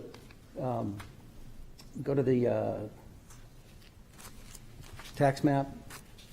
Yeah, there's one of the letters. So we took a look. You can see the lot, the L-shaped lot is outlined in blue. We looked at this, and if you just a quick look tells you that many of the homes and many of the outbuildings in the south end are on or close to the lot lines. We showed you a few garages. There's many here. In fact, we counted 65 of 99 lots on that plan that in some way appear, we didn't go out and measure, but just eyeballing it, appear to be on or very close to the lot line and not in compliance with current zoning requirements. So that's the plan. In summary, we think that it fits in with the neighborhood because there's many others like it in the neighborhood, including some that are close. We think that there's no other reasonable place for a garage. The garage will get one more car off the driveway and covered, and will also provide some storage, which is limited on the site. And overall, in return for what we think is pretty minor variance in an area where it's very similar, to get all these benefits of renovating the property and making it look like the truly historical building that it should look like is worth the trade. So, turning to the variance requirements, as you know, I always do the first two together from the Malachi Glenn case from the Supreme Court. That's the variances are not contrary to the public interest and the spirit of the ordinances observed. And as always I do, I look at Portsmouth zoning ordinance section 10.121, which is the general purposes. I'm not going to belabor them all now, given limited time, but there are 6 or 7 requirements. You know, the use of land and buildings, the use is a permitted use, it's consistent with the neighborhood, it's beautifying and making more historical this house, and thus the area. The grounds will be improved greatly, which will enhance everyone's view walking through there or living near there. The intensity of the use doesn't change. It's going to be a single-family home and remains. We meet both open space and lot coverage requirements. We're at 21.77% of building coverage, where 30% is permitted, and we have 58% open space where only 30% is required. We won't impact other properties in terms of lighting, noise, et cetera. There's one small light lighting up the garage door that is placed down, pointing down. We're maintaining forever the open space on the north side and cleaning up the open space on the south side, on the east side. We are preserving the historic district. Those first 2 sections, which are public interest and spirit of the ordinance, have also been determined by the Supreme Court to include a couple of analyses. Will granting the variance change the essential character of the locality?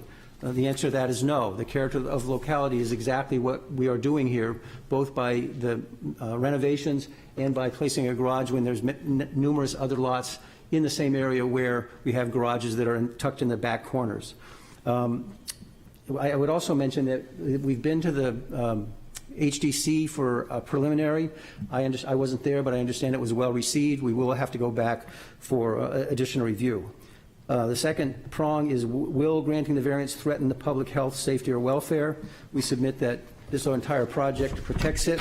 A garage to get a car off the driveway also helps to protect it and provide storage. There's no violation there.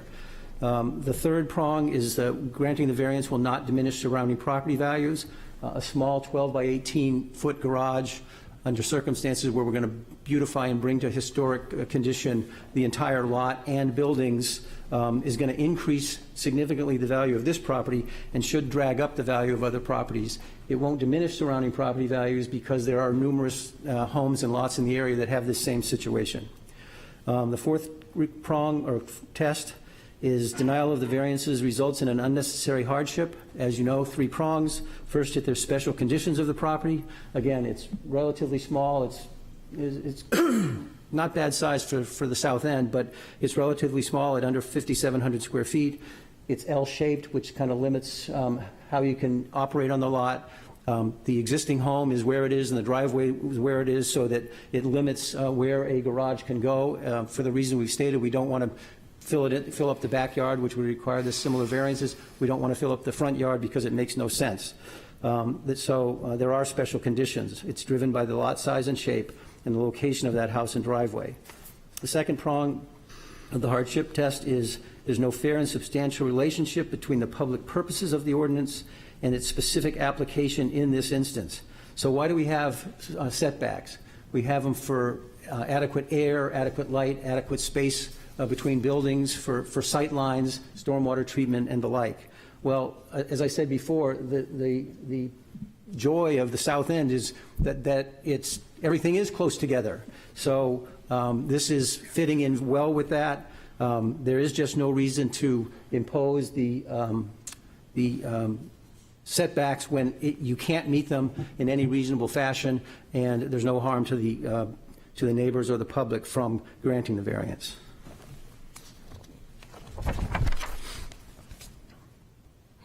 I've cited some case law regarding hardship. I won't belabor that. There's Walker versus the City of Manchester, which basically says hardship may be found where similar nonconforming uses exist within the neighborhood, and the proposed use will have no adverse effect on the neighborhood, and that's exactly what we have here. The final prong of the hardship test is that the proposed use is reasonable. This is a residential use in a residential zone, so it's reasonable. It's reasonable to have a garage in 21st century New Hampshire, especially when it fits in well with other uses and other lots in the area of the south end. And then the final test is that substantial justice will be done. That's a balancing test, as you know. The test is if there's no benefit to the public that would outweigh the hardship to the applicant, this factor is satisfied.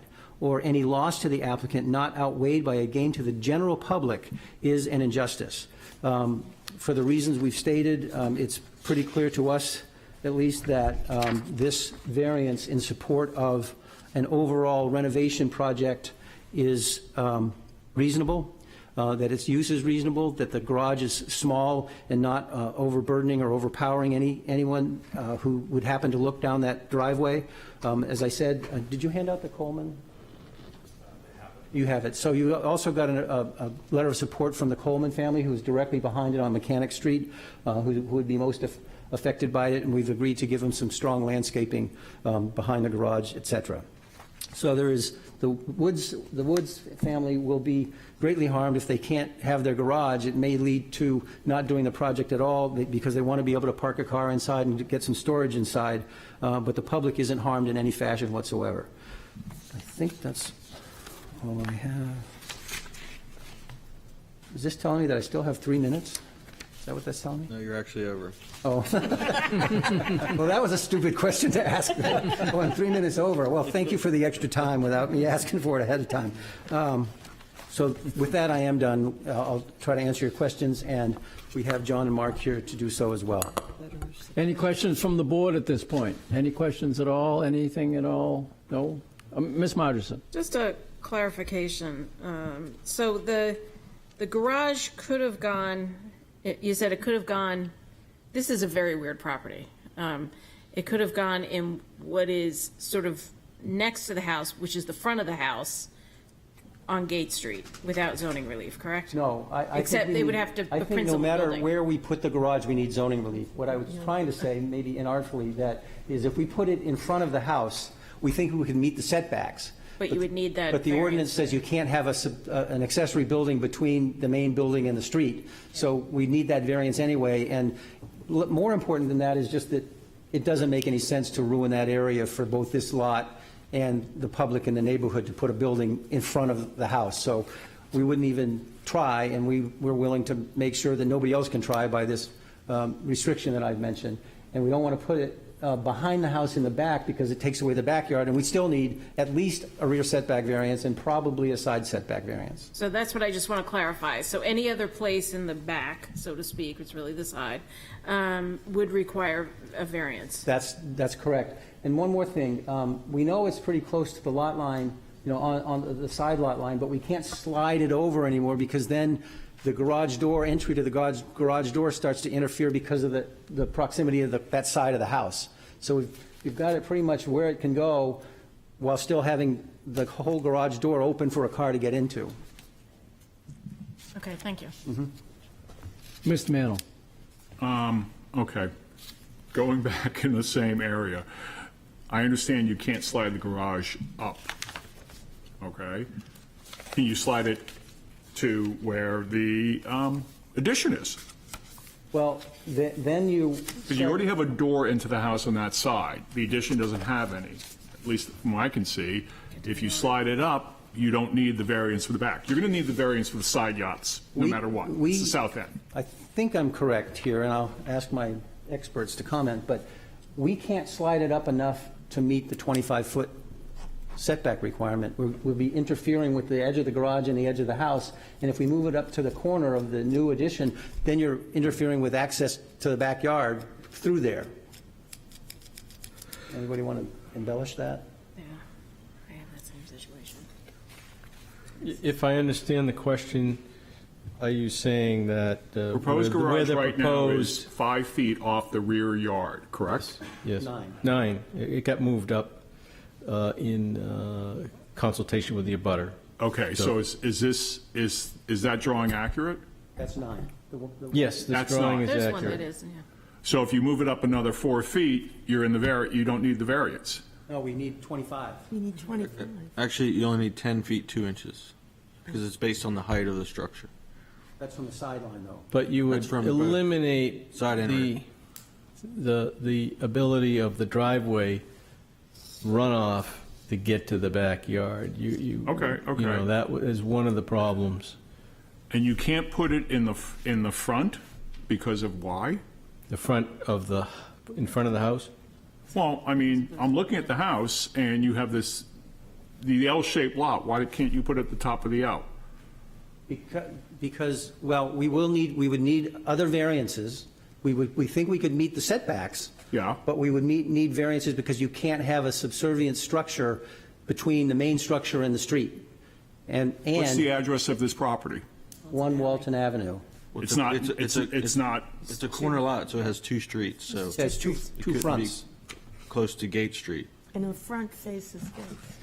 Has this primary And and the address is, 1 Walton, but it has two fronts. It has a primary and a Okay. secondary front yard.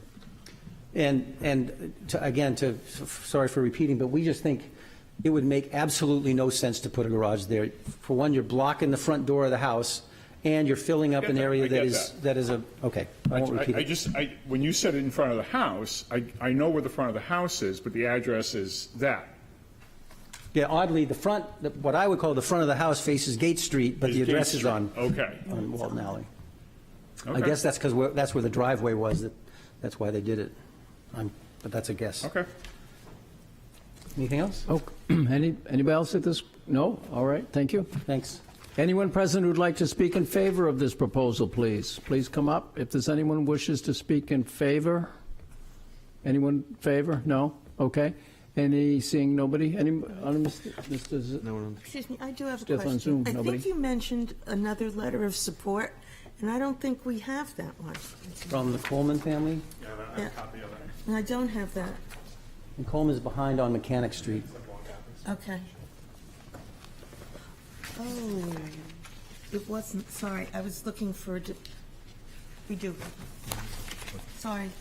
And in my packet, when I submitted, was the letter of support from Patrick and Judy Nervon at 189 Gate Street, which is just across the corner. Sorry. Okay, last call for those who speak in favor. Anyone present wishing to speak in opposition? Anyone in opposition? Mr. Stith, anybody on Zoom? No one has raised their hand. No? Oh, we have one speaker, yes. Come up, please. Mr. Chairman, members of the board, I'm David Adams. I live at 210 Gate Street. I'm a direct abutter. My house is on this property line on that side of the building, actually on two different property lines on this inside of that L of this lot. And to answer Mr. Mano's question a little bit out of order, the building anything on the front of that house I would think would be a non-starter. It's a very unique situation. But the backyard is tiny, and just recently there's been approval to build a 8 by 14 foot 2-story addition in this tiny little back lot. It's probably important for modernizing the house and making the house more useful to the new owners, whom I've met. They seem like lovely people.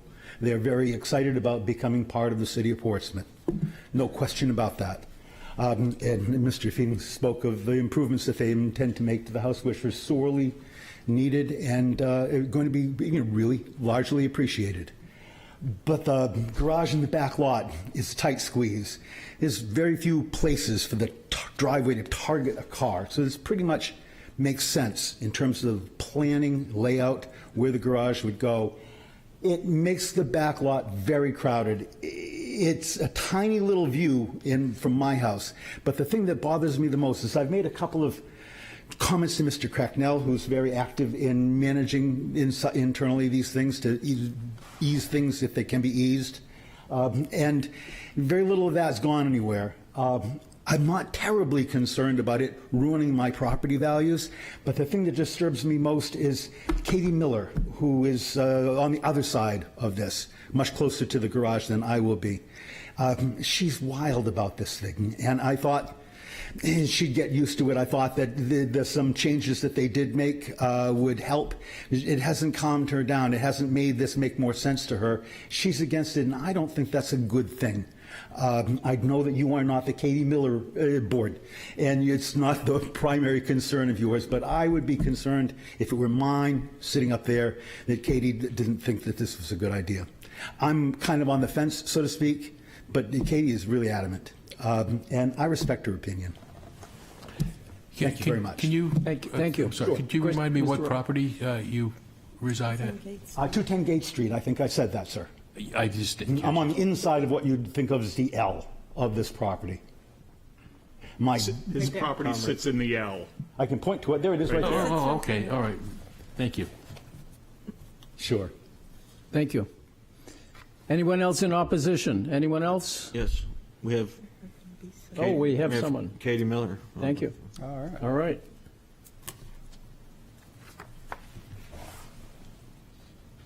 She's zooming. Hi there, can you hear me? Yeah, yes, we can.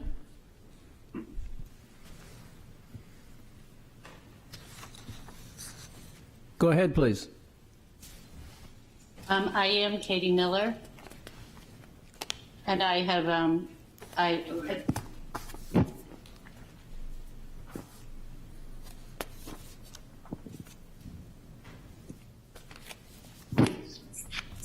been sent a letter to you folks. Yes.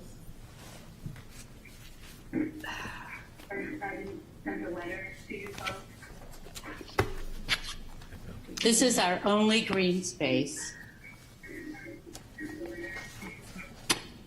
Oh, this is horrible. This is our only green space.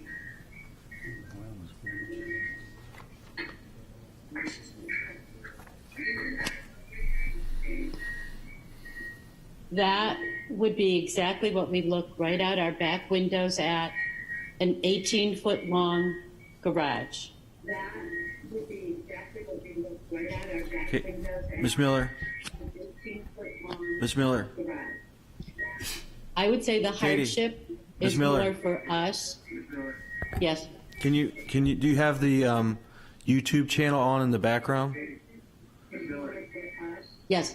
Please mute. We're getting some feedback from that. If you could mute that or pause it or while you're speaking, that would be helpful.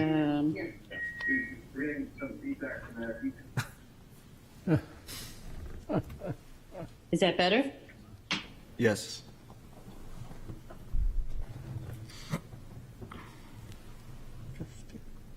Yes, go ahead, go right ahead, please.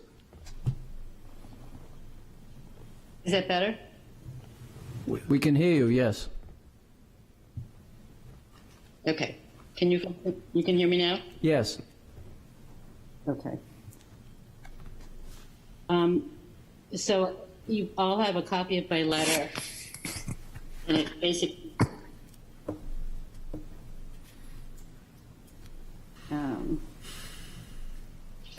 basically explains my view of why we would consider this a hardship for us versus the Minardi's and the Woods.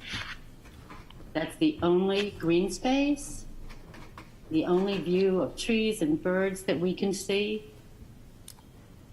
To put that there will just add to the denseness of this close-knit community. In keeping with the words of Mr. Phoenix, the joy of living in the South End is trying to maintain the historic quality. And I don't feel a garage is needed. It's not a hardship. And as David was pointing out too, and I thank you, David, for speaking up, it's a tight squeeze.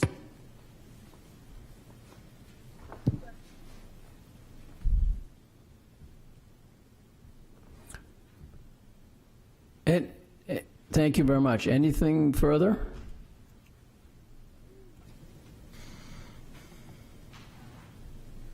Guess not. Okay, thank you for calling in. If there's no one else, I'll rebut briefly. Yeah, 2-4 against, last call. 2-4 against, anybody at all? Anybody else on Mr. Stith? No, okay.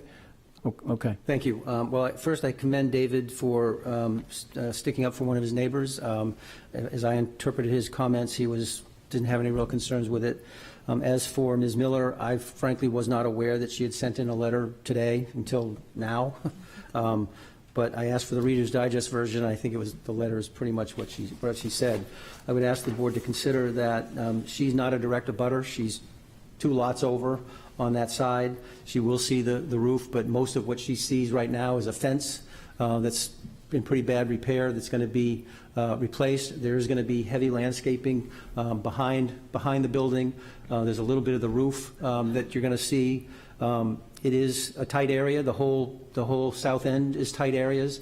I want you to please keep in mind what I mentioned about there being this situation on numerous lots in the area where you've got garages that are tucked in the back corners of the lot. We showed you a few photos, and we showed you the tax map that shows them all over. And I would ask you to balance the rights of a property owner to do what's reasonable with their property against the rights of a neighbor, not an abutter directly, but a neighbor, with respect to their views. And my client's view of the world is that it's reasonable in an L-shaped lot with all of the other improvements they're given to have a garage. And we think the garage is a necessary part of the project, and so would ask you to approve the variances required to build it. Thank you. All right, thank you. Last call for real. 2 for or against? Clear on Zoom? Clear. Clear, thank you, okay. Crying Yeah. wolf. We need our 9 o'clock, break board, so what's your pleasure on this one? Someone have a comment or a motion, perhaps? I think the suggested use of the property is reasonable. I think it basically fits in with the character of the neighborhood, particularly if you look across the street and around, sort of maybe a 500-foot radius. So I will be supporting this application for a variance. Is that a motion?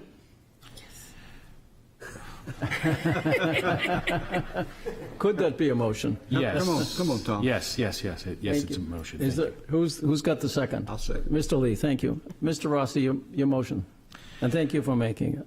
I move that we approve the variance on the basis that it will not be contrary to the public interest to do so. The house will be significantly improved. The alternative location of the garage in the other part of the L-shaped lot is one that would be a detriment to the area because it would obscure a view of a very interesting part of historic property. And I think that's in keeping with the spirit of the ordinance as proposed. I think there's substantial justice here in that I do not see harm to the surrounding area outweighing the benefit to, and I'm not sure if I'm wording that right. That's weird. Outweighing the benefit to the homeowner. I don't believe that granting the variance would diminish the values of surrounding properties. There's been no evidence presented to suggest that. And I do feel that it meets the unnecessary hardship test in that the property has special conditions. For that area, it's actually kind of a larger property, and it can support the additional structure with no problems. But just because of the shape of it, it's impossible to find a location that does not require some kind of a variance. So owing to those special conditions, there is no real relationship between complying strictly with the ordinance and reasonable use of the property. Thank you. Mr. Lee. I think that was an excellent motion. I have nothing to add. Okay, thank you. I ask if you would consider the stipulations that the rear yard shall be 9 feet since it was advertised as 5 feet, and they changed it, and that since it's still under HDC review, that the final design may change as a result of their review and approval by the HDC. Yes, I agree to add that to the motion. I agree. Agree, thank you. Okay, good. Any discussion at all before we take the vote? The motion is to approve as presented with a 9-foot and the 2 stipulations, okay. Anything further? No? Apparently not, okay. Mr. Mantle? Yes. Mr. McDonald? Yes. Mr. Lee? Yes. Ms. Margison? Yes. Ms. Eldridge? Yes. Mr. Rossi? Yes. And I vote yes as well. You're all approved. Thank you very much. You're welcome. Okay, it's well past our 9 o'clock break time. Let's take our traditional 5, no more than 10-minute break, which would be right about half past, wouldn't it? I made Close. a note to myself, why not?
Thank you, everybody, for the break. We're back in session. The next project is at 64 Haven Road, and it reads as follows. The request of J. Anthony Clark, owner, for property located at 64 Haven Road, whereas relief is needed to demolish an existing garage and porch and construct a new garage and addition, which requires the following. 1, a variance from section 10.521 to allow a 5-foot left side yard where 10 feet is required.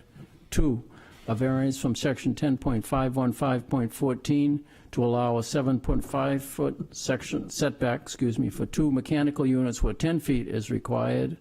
3, a variance from section 10.321 to allow a non-conforming building or structure to be extended, reconstructed, or enlarged without conforming to the requirements of the ordinance. Said property is located on Assessor Map 206 as Lot 30 and is located within the Single Residence B SRB district. Who presents this project, please? Thank you. My name is Brendan McNamara. I'm a residential designer representing, he actually goes by Tony Clark, but Jay Clark. Yep, welcome. Thank you. The Haven Road neighbourhood, this is in the middle of it. It's a very charming 1940s neighbourhood. This is a 1 3/4 Cape-style house. It has had an addition to the main structure probably done in the late 60s or early 70s over the garage. And just to note, in terms of the front yard setback, the surrounding neighbourhood houses are in alignment and they're all consistently non-conforming for the required front yard setback. And this house has a non-conforming left side structure, which is an enclosed porch, which is well within the left side setback. It is proposed to preserve the main Cape core of the house, but demolish the more recent garage and later addition, including the enclosed porch, and to do a new addition to replace this to give greater space to the existing setback, but to allow more volume at the second floor level. So essentially, in simplistic terms, at the moment it has an enclosed porch that's 3 feet off the left side setback. What we're proposing is to demolish that, to go for to the main structure, 7 feet. It reads in the request for 5 feet, which actually relates to chimney protrusion that comes into it, but the general structure moves to 7 feet. Basically, that is a redistribution of the existing area of the enclosed porch that's within that left side setback. So in its main, the left side setback would be increased from 3 to 7 feet, and there's a slight reduction in the overall amount of structure that's within the setback. Overall, there's other additions associated with it, but there's a slight increase in lot coverage, but that still remains below the allowed 20%. I'll revisit the criteria later and just complete the description. If we go to the site plan, you can see on the left side there is the existing conditions, and you can see what I'm talking about there. That the structure on the left, that 3-foot setback is the enclosed porch to an existing garage, which is very narrow. It's less than 10 feet internally. And then on the right-hand side, you can see what's proposed. One note, I don't know whether it was my error on the info I provided to Peter, but the mechanical units aren't 7.5, they're actually 4.5. We have to do a stipulation on that because the distance, yes, exactly. So the distance there to the proposed new structure is 7 feet overall. That could have been a typo from me. But overall, you can see the proposed new addition to the left side, which extends to the rear. It's somewhat going over the footprint of what's there now, but essentially, as I said, it's the redistribution of the area of the existing enclosed porch to effectively widen the available garage. It intrudes into the 10-foot setback, but it reduces the existing 3-foot setback. And then further, as the pages progress, the table is there just showing the metrics that are justifying the proposal. As we go along in the plans, you can see there's just the existing footprint. You can see the narrow garage. It's the top left-hand corner there. That's the existing first and second floor plans. And then we move to the next page, which is just showing photographs of the existing exterior. What we're mainly concerned about is represented in that front left, top left view. It's that garage area that we're proposing to change, essentially increasing its left to right width. And then the further pages are the proposed floor plans going through. And that's the changes to the basement. So going back to the criteria for public interest, the existing left side enclosed porch is non-conforming to the required setbacks. The proposal decreases this setback non-conformity. The existing appearance will be improved by the new, more stylistically conforming addition. This incorporation into the look of the main structure will enhance the essential character of the neighbourhood. Through the necessity of meeting code compliance, the building will become more safe and more energy efficient. There does not appear to be any public interest contrary to this proposal. The spirit of the ordinance, the proposal continues some of the original building's historic non-conforming use, but reduces the level of non-conformity. The redeveloped structure will be more in keeping with the intent of the zoning ordinance. 3, substantial justice. The proposal for the proposed use does not cause any harm to the general public or other individuals and accommodates substantive and costly renovation and improvements to the property. Value, the increased investment and preservation of this property will enhance and elevate the value of the property surrounding it. And literal enforcement. The property is unique given its period of development and its historic use in its current form. This use predates the implementation of the current zoning ordinance. The proposed use, while continuing some non-conformities, more aligns with the intent of the ordinance. The period nature of this property and the existing structure make it a special case to accommodate moderate development in line and enhancing its existing use. And just to note, the left side neighbour, who would be the neighbour most impacted, is completely in favour of the proposal. They're the family that lives at number 80. And if you have any questions, I'm more than happy to answer them. Any questions from the board at this point? No? Apparently not? Okay, thank you. Thank you. Other speakers? Anyone wishing to speak in favor, please come up. Anybody in favor? Mr. Stith, we got anybody on the Zoom side? No. No? Okay. Anyone in opposition? Does anyone wish to speak against this? Apparently not. Does anyone wish to speak to, for, or against? To, for, or against? Last call for speakers? Apparently not. Okay. What's your pleasure, board? Mr. Mantle. I make a motion to grant as presented. Thank you. Is there a second? I'll second. Mr. Lee, thank you. Mr. Mantle, your motion, please. Going through the 5 criteria, granting the variance is not in contrary to the public interest. The spirit of the ordinance is observed. Substantial justice is done. The values of surrounding properties are not diminished, and literal enforcement of the ordinance would result in an unnecessary hardship.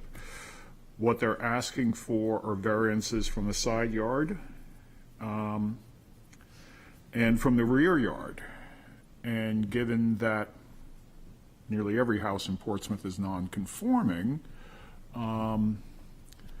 this granting the variance will make the house less non-conforming. The side yard will go from 3 to 5, or the left yard will go from 3 to 5, and with the, yeah, that's it. Okay, thank you. Mr. Lee.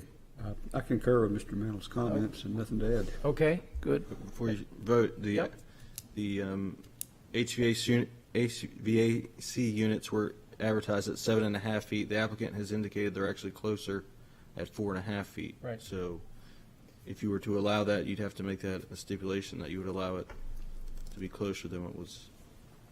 Okay. You agree with? One more time, Peter. So they also are requesting a variance for two Yeah. AC units, and we advertised them at 7.5 feet. The applicant's representative has indicated that they're actually going to be 4.5 feet from the left side, which is closer. Okay, and the current left side of the yard is still 3. Right, but there's a specific section for mechanical units that they must be 10 feet from the side. Well, 3 feet less than Okay. we had. I'm initially. still fine with it. Okay with that, Mr. Lee? Okay with sir. that? I'm Okay, fine. great. Thank you. Anything further? Okay, great. All right. We'll call, with that correction on the spacing of the mechanical units off the side, we'll go ahead and vote, and the motion is to approve with that change to the stipulation. And Mr. Mannell? Yes. Yes. Mr. McDonald? Yes. Mr. Lee? Yes. Ms. Margerson? Yes. Ms. Eldridge? Yes. Mr. Rossi? Yes. And I vote yes as well, so thank you. All done. You're all set. You're welcome.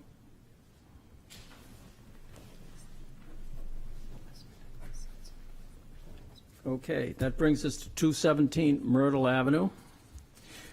The request of Christopher Challoner, owner, for property located at 217 Myrtle Avenue, whereas relief is needed to construct a 6-by-8-foot deck with stairs, which requires the following. 1, a variance from section 10.521 to allow a 12-foot secondary front yard where 30 feet is required.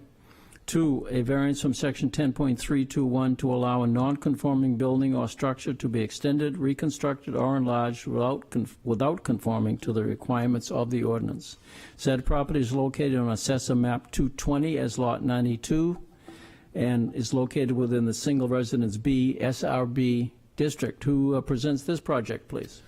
Stephen Challoner, property owner. Welcome. Yep. Thanks. Did you Good evening. go over your for hearing the project case. and make sure you touch on the 5 We'll do. Got it criteria, right if you will, please. Thank you. Yeah, so my wife and I are just looking to build a relatively small deck off the backside of our house. We currently don't have any direct backyard access. We have 2 front doors that go off our front porch. We have a secondary front yard because we're in the corner of Myrtle Ave and Emery Street, and that's where obviously we don't meet the 30-foot setback is on that secondary front yard there. Where we plan to position the deck is nested into the footprint of the house in a way. There's a little bit of a cutout on the back side of the house where our first floor and second floor bathrooms are. So yeah, you can see it here in this picture. So it's pretty well protected there. You can see our neighbor to the right of the house there has no visibility of the deck. From Emery Street, you're pretty well protected with, in terms of the sight line, with trees along the property line.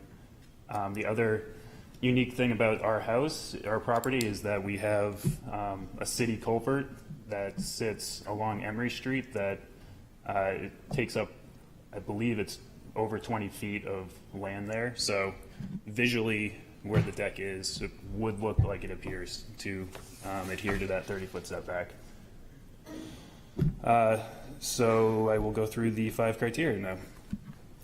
The variance will not be contrary to public interest. We propose a small deck that nests into our current house footprint. It is not any more non-conforming than the house, and it is not visible to any of the adjacent neighbors.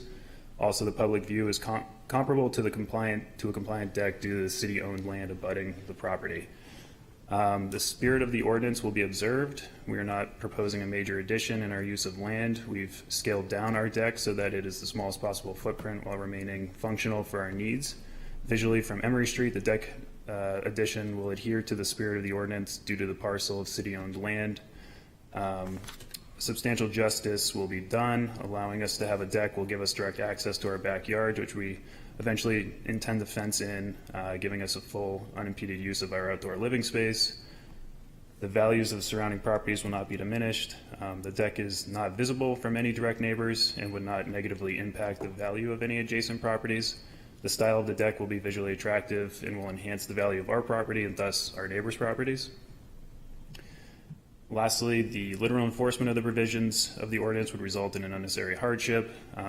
Due to our property's corner lot location, as well as the city's ownership of the majority of what used to be our former secondary front yard, I'm assuming. I don't know when exactly that culvert went in, but we did have 30 feet from Emory Street at one point. We now have a relatively narrow 12-foot property line on that secondary front yard, which our entire house structure is within non-conforming to the 30-foot setback. Our proposed deck design is understated in size, such that it meets our needs without appearing obtrusive, negatively impacting property values or the quality of our life, the life of our neighbors. Literal enforcement of the ordinance would be prohibitive to our ability to fully make use of our property, and in this unique case, from a public perspective, this deck does visually adhere to the spirit of the ordinance. Thank you. Thank you. Any questions from the board? Nothing? Okay. Thank you. Thanks. Anyone present wish to speak in support of this? Anyone in support? Anybody on the Zoom, Mr. Stith? No? Anyone in opposition? Any speakers in oppositions? Any call, last call, to, for, or against? Any speakers at all? Any speakers? No? Okay. We'll close the public hearing. Board, do we have discussion, or does someone wish to go right to a motion? Mr. Mantle. Make a motion to approve the variance request as advertised. Thank you. Is there a second? Presented. Yes. Thank you. Ms. Eldridge, thank you. Mr. Mantle, your motion, please. Going through the 5 criteria, the variance is not, granting the variance is not contrary to the public interest. The spirit of the ordinance is observed. Substantial justice is done. The values of surrounding property are not diminished, and literal enforcement of the ordinance would result in an unnecessary hardship. Now, they need the variance from the secondary front yard because it's on a corner, correct, Peter? Correct. But on the other side of their property line is another 20 feet of grassy area before they get to... Well, it's all in the right-of-way, so it's, yeah. Yeah, okay. So, yeah, it's a very small request, and I will support granting the variance. Thank you. Mr. Lee? I'm sorry. No, that's all right. No problem. No problem. Yeah. Nothing to add. Ms. Eldridge, I'm sorry. I'm sorry. I agree. I went the wrong There's way. nothing to add. Thank you. That's why I was distracted. Oh, goodness. Okay. Your turn. Anything further discussion? No, let's go straight to the vote. The motion is to approve as presented. Mr. Mantle? Yes. Mr. McDonald? Yes. Mr. Lee? Yes. Ms. Margison? Ms. Yes. Eldridge? Yes. And Yes. Mr. Rossi? Yes. And I vote yes as well. Thank you. Yep, you're welcome. Worth the All wait, done. huh? You're all set. Okay. All right, that brings us to 47 Lovell Street.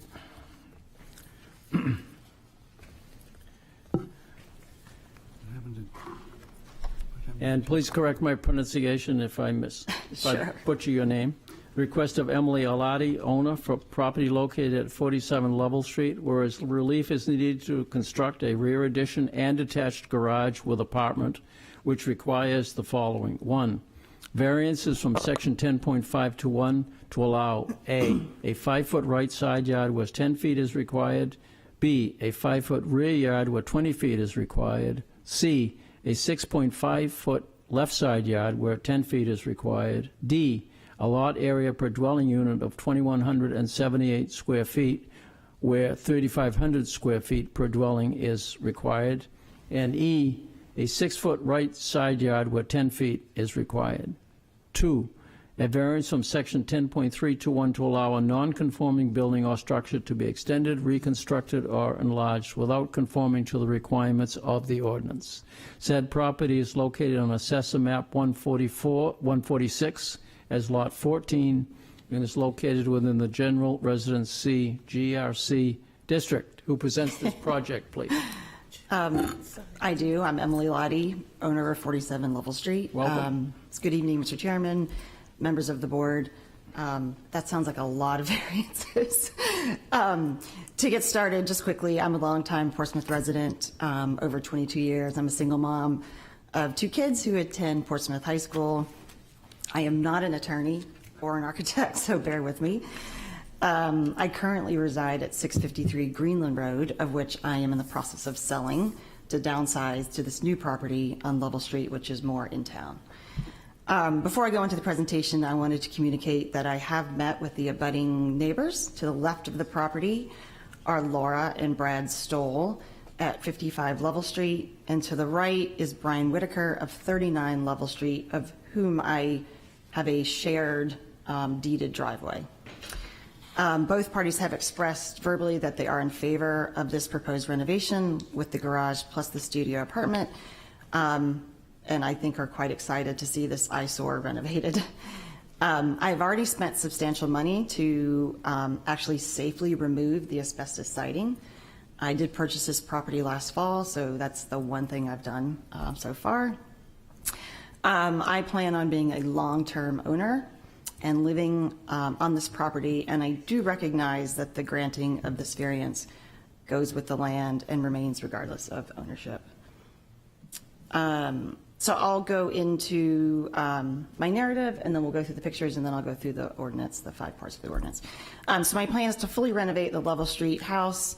It's currently pretty modest size of 1,226 square feet, while preserving the overall architecture, plus to add a detached garage with a small apartment above. My mother has lived with me in my current home for 12 years, so I'm looking to basically duplicate what I have now, but downsize everything. So I'm looking to add that studio space for her separate living, especially because the house is very small. Even with the addition of a second floor bathroom, that house will only be 1,328 square feet. Attaching the garage and the extra living space to the house was explored with my architect, but proved to be non-viable for vehicular access. And as all properties in Portsmouth, this lot is unique because it's very narrow and long, but it does have that deeded driveway. So the new design shows that we've detached the garage and that extra living space and pushed it to the far back of the lot. And by doing so, this allows for ample pulling in and backing out of the 2 cars. I would say, please know that I did work with the architect, and we did try to attach it in various ways. Number one, it just looked very weird and it just didn't look good. And again, just because that lot is so narrow, it would be really difficult to get cars sort of in and out. And as I said, the property is already deeded with a shared driveway, and I have already applied for that, and a permit has been granted. So in summary, the intent of the garage is to remove parked cars from the narrow street. Lovell Street is a very narrow street, and if there's cars parked on both sides, it's actually difficult for even one car to get through. So this would obviously remove cars from the street, because right now this house only has street parking. To add some living space, I would want to put it above the garage for my mom, and then just to make use of the lot, it just makes sense to push that to the back. The main house footprint will remain as is. My goal for this project is to keep the historic look and massing of the house intact, but to add that additional functionality at the back of the house to adapt to my family's needs. There's a very large non-conforming deck right now that will go away.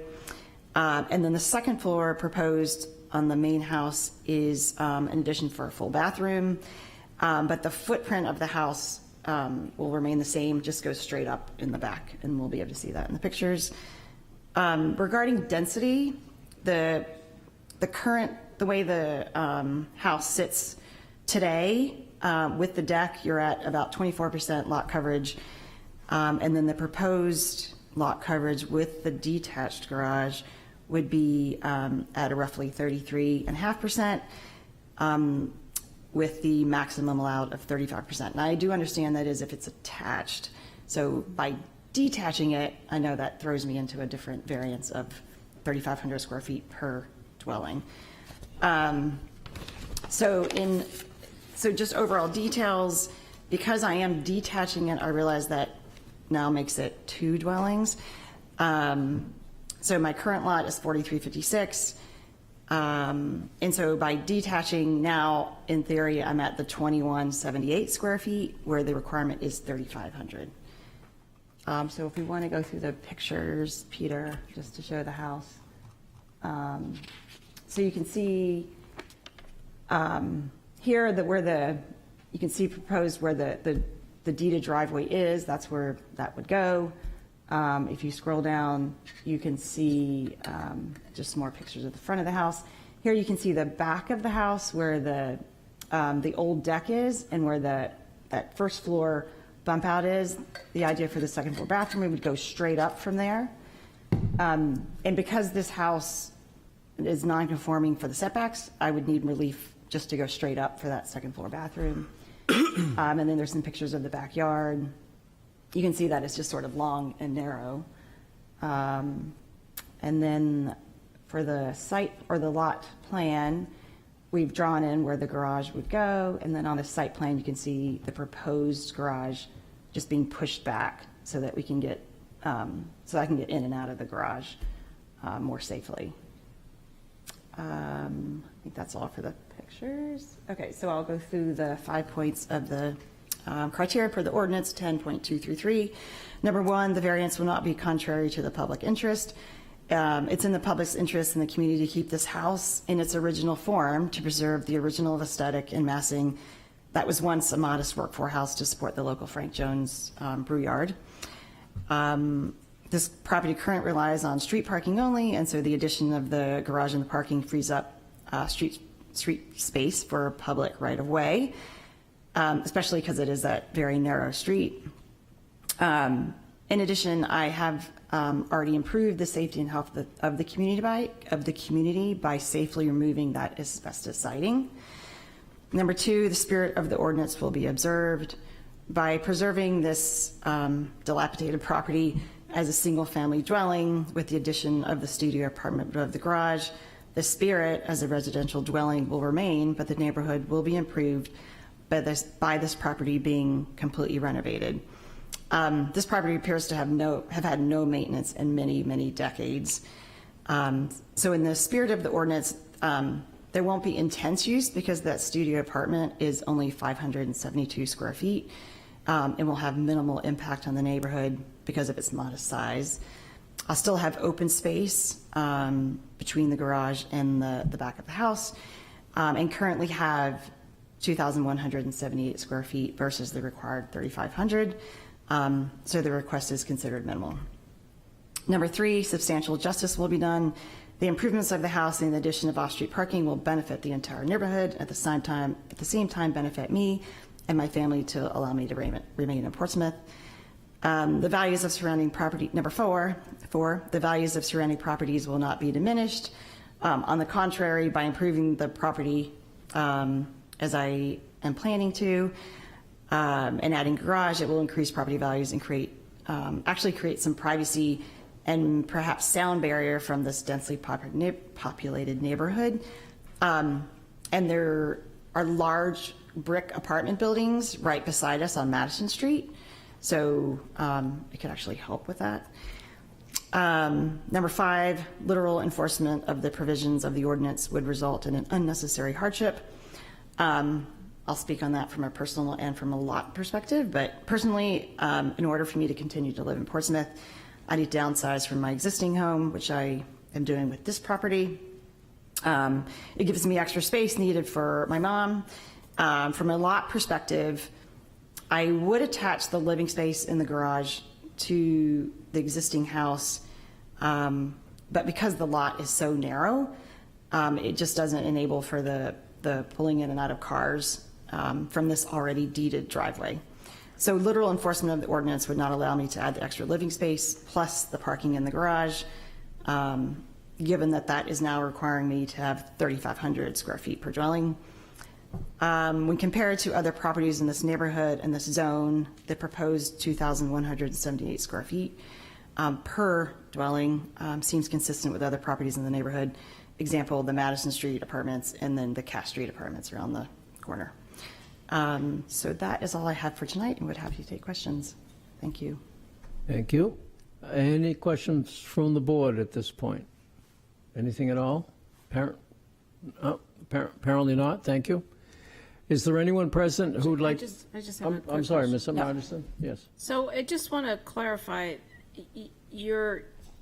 how are you actually going to get to the garage?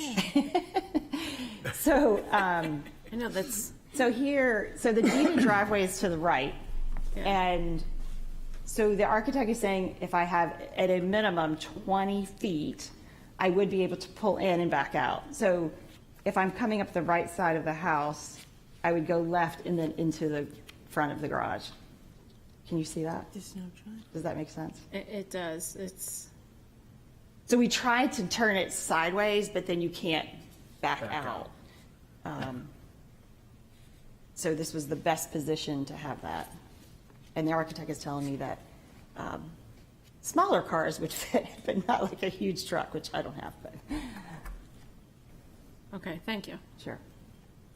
Oh, that, yeah, prompts me to have a question. What is the distance between the back of the house as it would be rehabbed if that's changed, and the front of the garage? What's that distance?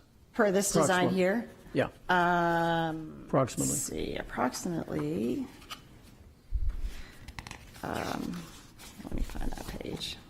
Because it's 20 plus.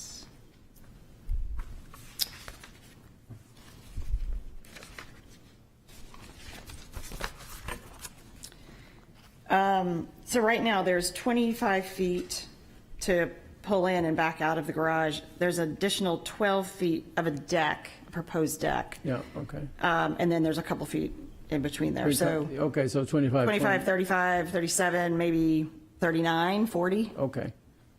Yeah, okay. All righty, thank you. Anybody else have any questions at this point? Apparently not, thank you. Is there anyone present who'd like to speak in favor? Anyone in favor? Anyone present who'd like to speak in opposition? Any speakers in opposition? Mr. Tith, we all clear on the Zoom side? Okay. Last call, 2 for or against. Any speakers at all? No? No? Okay. All right, there we go. We've heard the proposal. Board, what's your pleasure?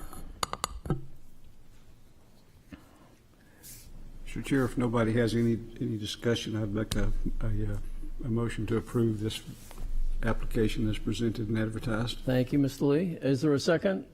Second. Mr. Rossi, thank you. Mr. Lee, your motion, please. Well, I'd just like to say, first of all, I'm pretty familiar with this property. The property next door is for sale, and I was showing that last week, so I was walking all over the backyard. And there's really not a lot of, you're right, Ms. Eldridge, there's that proposed driveway is pretty narrow. It's going to be shared with the house next door. So you won't be backing any 18-wheelers up there. But again, just to go through the variance criteria. So this variance is not contrary to the public interest. The spirit of the ordinance is observed. The proposed use doesn't conflict with the explicit or implicit purpose of the ordinance and doesn't alter the essential character of the neighborhood, threaten public health, safety, or welfare, or injure any public rights. Substantial justice is done here because the benefit to the applicant is not outweighed by any harm to the general public or any other individuals.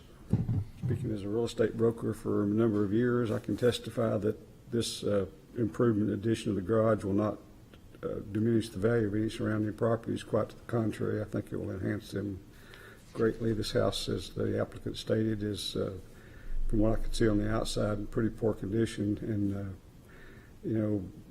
that's a kind of a low bar. So I think anything that she does to improve it would be an asset.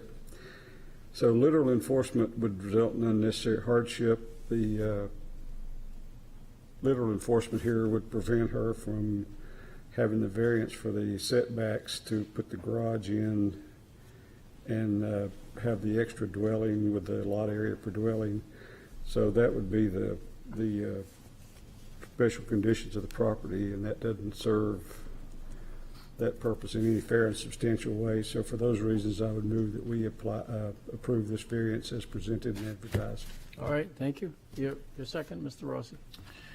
I would only add that with regard to substantial justice, that the use of the property as proposed is very much providing a great benefit to a family situation that has some complexity to it, with the need to care for a parent and also other factors to be considered. And I'm very happy that we're able to make this variance in order to accommodate the needs of someone really trying to make things work in Portsmouth.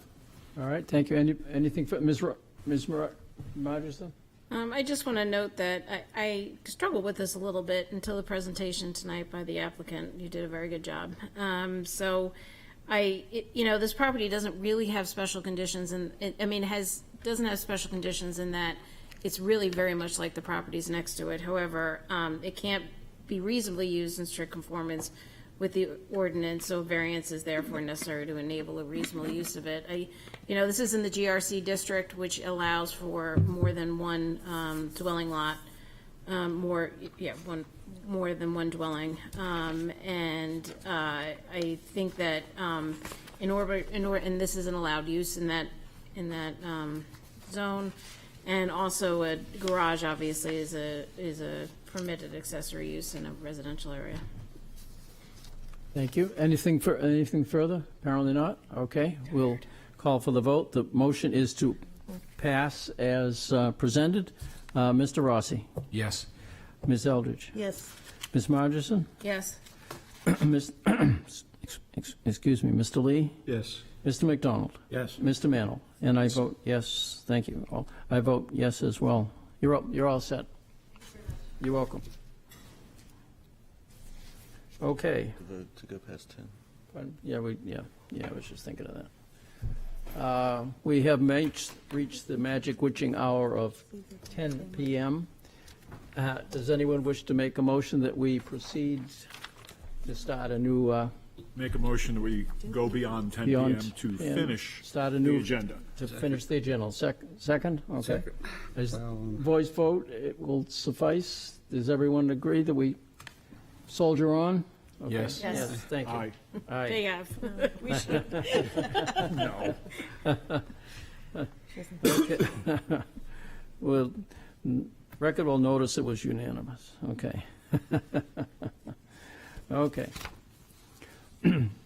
Next is item J on the agenda, which is the request of 404 Islington Street LLC owner for property located at 404 Islington Street, whereas relief is needed for the expansion of use to an inn with 10 rooms, which requires the following. 1, a special exception for an inn use from use number 10.30, where the use is only allowed by special exception.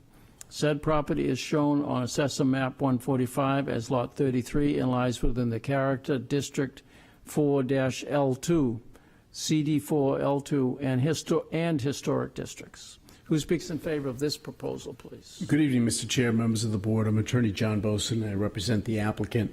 With me tonight is Timothy Johnson. He's the owner of the Martin Hill Inn, located at 404 Islington Street. We're also accompanied by John Shagnon from Ambit Engineering and Rob Harbison from Market Street Architects. First, I just want to thank you for agreeing to go past the 10 o'clock witching hour. We're here tonight seeking a special exception for the Martin Hill Inn, which has existed in Portsmouth for over 30 years as a 7-room inn with a caretaker's apartment, so really a total of 8 units. There's no longer a need for the caretaker, given there's going to be a keyless check-in model being utilized by the applicant, and this keyless check-in model is something being utilized not only in other inns now in the city of Portsmouth, but in many smaller inns in other cities as well. What the applicant is proposing is to renovate the interior caretaker apartment, so the increase in the unit count will be now then to a total of 10 units. By way of background, we have gone before the HDC and received their approval to add an ADA compliant wheelchair ramp. We've also received a conditional use permit from the planning board to permit 11 parking spaces where 13 spaces are required. We've also done a walkthrough with fire and inspection, the end result being an improvement to the accessibility, improvement to code compliance, and life safety. Other than doing the interior renovations to the caretaker unit and the ADA ramp, there's no other changes that are being proposed to the property, no increase to the footprint whatsoever. Property lies in the CD4 L2 zone, the purpose of which is to promote the development of walkable mixed uses. This inn has existed for many years and is presently non-conforming and grandfathered use, but because the unit count is increasing by 2 rooms, we do need a special exception.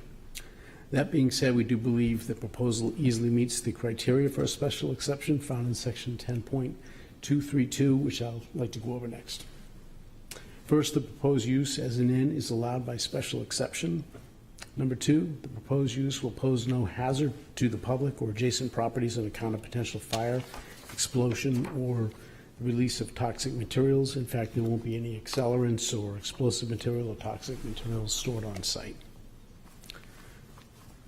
Next, there'll be no detriment to property values in the vicinity or change in the essential characteristics of any area, including residential neighborhoods or business and industrial districts on account of the location or the scale of buildings or other structures, parking areas, access ways, odor, smoke, gas, dust, or other pollutants, noise, glare, heat, vibration, or unsightly outdoor storage of equipment, vehicles, or other materials. And to this point, the proposed use is consistent with the long-standing use of this property as an inn for the past 30 years. The building already exists. There's no new construction with the exception of the ADA compliant ramp. So I think I can safely say that the above criteria in Part 3 will not be compromised. Next, there'll be no creation of the traffic safety or substantial increase in the level of traffic congestion in the vicinity. And to this point, the existing inn is currently comprised of 7 units with a caretaker unit, and it's been without incident in this location for over 30 years. So by adding 2 more rooms, we don't believe the 4th criteria will be compromised. Also, this project has been through TAC and Planning Board before coming here, so we're confident in saying that the 4th criteria is not going to be compromised in any way. And 5th, there'll be no excessive demands on municipal services, including but not limited to water, sewer, waste disposal, police, fire protection, and schools. In fact, we don't believe any of those services will be impacted at all by this proposal. Lastly, the project will result in no significant increase in stormwater runoff on adjacent properties or streets. And to this point, again, we're not making any exterior renovations or increasing the building footprint in any way. So for all these reasons, we do respectfully ask for your approval for a special exception tonight. Happy to answer any questions you may have. Thank you. Any questions at this point? Any questions? Mr. Lee? I have a question. So, Mr. Boson, I understand the concept of how this works, but could you just kind of walk us through the mechanics? If I'm staying there, I drive into the parking lot and get out of my car, what do I do then? So you're going to you're going to make your reservation online, and then there'll be a keyless entrance. You'll have a code to access the room. There is going to be a professional management company as well. So there is a number to call. It's a local management company that will manage the property if somebody does have a problem. It's not going to be managed from afar. There will be a professional management company. So if something goes awry, I can call somebody locally. Correct. And be there Yep. in, say, 30 minutes or something? Less. Okay. Yeah, it's a Portsmouth company. Okay. Okay, good. Thank you. Anything else? Any other questions at this point? I guess not. Thank you. Thank you. Anyone else present wishing to speak in opposition, in support? In support. Anyone in support? Okay.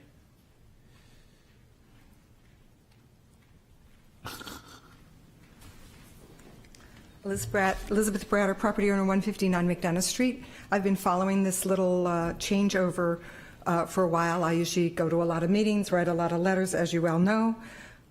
They have done a lot of the little things that, to me, were important, such as making sure there's parking, and the difference, the reason why they need a special exception is because it used to be a bed and breakfast. They called it an inn, but it was really a bed and breakfast, and the people lived there. And now it's going to be an inn, and an inn doesn't require somebody to live there. So that's why you're getting a special exception. My only concern is what happens in Portsmouth in May and in June. And in May, if you go downtown, there's all these young ladies running around with decorative things in their hair because we're having a big engagement party. And we're going from bar to bar and having a good time, which is wonderful, and this is what Portsmouth does. Then in June, we have all the wedding parties that come, so you're not going out to dinner in June in Portsmouth because you're going to be keeping company. So since it's only going to have 10 rooms, I don't know if it's even possible, but my concern is if you have 10 rooms that are rented out by quote-unquote an engagement party or a wedding party, there is no longer self-regulation that happens. And self-regulation happens when I pay $200 or $300 a night for a hotel room and the people next door are making too much noise, I'm going to call somebody. So that's gone when everybody rents it is from the same party. So that's my only concern about this. Other than that, I am in support of it. I think it's been a good neighbor for many, many years. I figure if it doesn't work with an online situation, that people will complain to the code officer and things will be cracked down on. So I am in support of it. I just would like to see a stipulation put on if it's all rented to the exact same party, that there's some kind of babysitting that happens, if I can use that word. Thank you. Thank you. Anyone else to speak in favor? Mr. Stith, anybody on the Zoom side? No. Anyone wishing to speak in opposition? Anyone at all? Anybody? Anybody? Apparently not. Anyone wishing to speak to, for, or against? Last call for speakers? Apparently not. We're all clear? Okay. What's your pleasure on this one, board? Does anyone have a discussion point or perhaps a motion? Ms. Margerson. I would move to approve the special exception as presented and advertised. If I get a second, I will explain why. Thank you. Mr. Rossi? Second. Thank you. So, for purposes of, I think most people know this, but if the applicant proves that it meets the criteria for special exception, the board is really compelled to grant it. In this case, that is, the applicant has done that.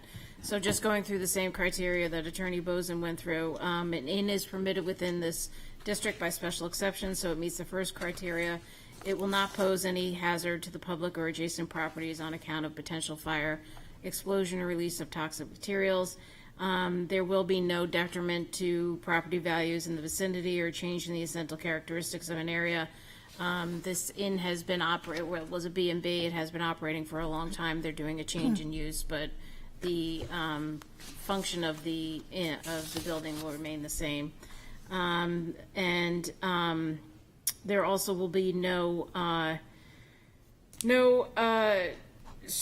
parking area. I lost my way. It's late. Anyway, there will be no detriment to property values in the vicinity or change in the essential character of the neighborhood on account of location or scale of the building and other structures, parking areas, access ways, odor, smoke, gas, dust, or other pollutant, noise, glare, heat, vibration, or unsightly outdoor storage of equipment, vehicles, or other materials. And fourth, there will be no creation of a traffic safety hazard or substantial increase in the level of traffic congestion in the area. It is going from a 7-unit inn to, I believe, a 10-unit inn, 7-unit into a caretaker to 10. The parking will be dealt with by the planning board in the form of a conditional use permit. Fifth, there will be no excessive demand on municipal services, including but not limited to water, sewer, waste disposal, police and fire protection in schools. And the project will result in no significant increase of stormwater runoff and to adjacent property or streets. There's no change to the existing built footprint, so therefore that criteria is met. I do not believe that we could put any kind of stipulation on a special exception. Even if we were, I would not support it. I think that having a party rent the whole inn was able to happen under the old use as well as the new use. So that is not a condition or a stipulation I would put on. Okay, thank you. Mr. Rossi? Nothing to add. Thank you. Okay. Any further comment? Any further? Okay. The proposal is to approve it as presented. Okay, we'll start. We'll vote the other way. Mr. Mantle? Yes. Mr. McDonald? Yes. Mr. Lee? Yes. Ms. Margerson? Yes. Ms. Eldridge? Yes. Mr. Rossi? Yes. And I vote yes as well. You're welcome. Thank you. Okay. All right. Just a comment about the proposed stipulation. That's not something that we can do. Okay. All right, now, moving right along to item K, which is the request of Safely Family Revocable Trust Agreement owner for property located at 1121 South Street, whereas relief is needed to demolish the existing garage and construct a new garage and deck, which requires the following. 1, a variance from section 10.521 to allow a 3.5-foot left side yard where 10 feet is required. 2, a variance from section 10.2 to allow a non-conforming structure or building to be extended, reconstructed, or enlarged without conforming to the requirements of the ordinance. Said property is located on Assessor Map 150 as Lot 20 and is located within the General Residence A, GRA District. Who presents this case, please? Hi, I'm Natalie Safley. I'm a homeowner for this property. Welcome. Okay. Thank you all for staying late tonight. I really appreciate it. My husband and 2 children and I live at 1121 South Street. After living in the Portsmouth area for 10 years and in this property for 5 years, we are finally ready to improve upon the integrity of this property. As part of this renovation process, we are asking to be able to demolish the existing attached single-car garage that will remain in the same footprint of the existing garage right now. We are rebuilding a structure not on a foundation, so that will also help improve the integrity of the home. We have checked verbally with all of the abutters, especially the westward neighbor, Madeline, with the designs, and they have all verbally approved the designs as presented. So I will go through all of the 5 points of interest at this time. So granting this variance, would it be contrary to public interest? As I mentioned, that all of the areas around us, the property line is consistent with the surrounding homes in the neighborhood, and rebuilding the structure in the same footprint and living space has no negative impact on the health, safety, and welfare of the general public. Is the proposed use in the spirit of the ordinance? Again, as has been mentioned several times this evening, Portsmouth is a very unique, has unique neighborhoods with unique footprints. So it is consistent with the surrounding areas. Is it going to do substantial justice? It allows us to make these modern improvements, making building energy codes, making it more efficient, while gaining a modest living space for our family of 4. It will not diminish any surrounding property values. It will actually add to the property value. And then finally, if we are not able, then this variance, I'm as tired as you all, then it would not be, the small expansion to the home provided above the garage would not be possible. So that is my proposal for this evening. If you have any questions, I'd be happy to answer them. Any questions from the board? Anything at all? No? No? Okay, apparently not. Thank you. Anyone else present who would like to speak in favor? Anybody on Zoom, Mr. Stith? No? Okay. Anybody in opposition? 2 for or against? Any speakers at all? 2 for or against? Last call? Okay. Okay. Close the public hearing and go to the discussion and the voting stage. What's your, does someone have a motion? Ms. Eldridge, thank you. I would move approval of this request. All right, thank you. Is there a second to that motion? Second. Mr. Mantle, thank you. Go. Granting the variance would not be contrary to the public interest, and it would observe the spirit of the ordinance. Granting the variance would do substantial justice. There's been a garage 3.5 feet from the property line for many years. There will continue to be one. It has not been a problem for the neighborhood. There is no other place to put this garage. It seems like a reasonable request. As far as the deck goes, it has been pointed out much of it is not above 18 inches, and so really would not need our approval at all. And so I guess it's marginally in on this motion. So we approve that as well. Would you consider that stipulation? Yes, Yeah. I will, yes. And for all of those reasons, I think that we should grant the variance for this simple request. All right, thank you. Mr. Mantle? I concur. Okay, good.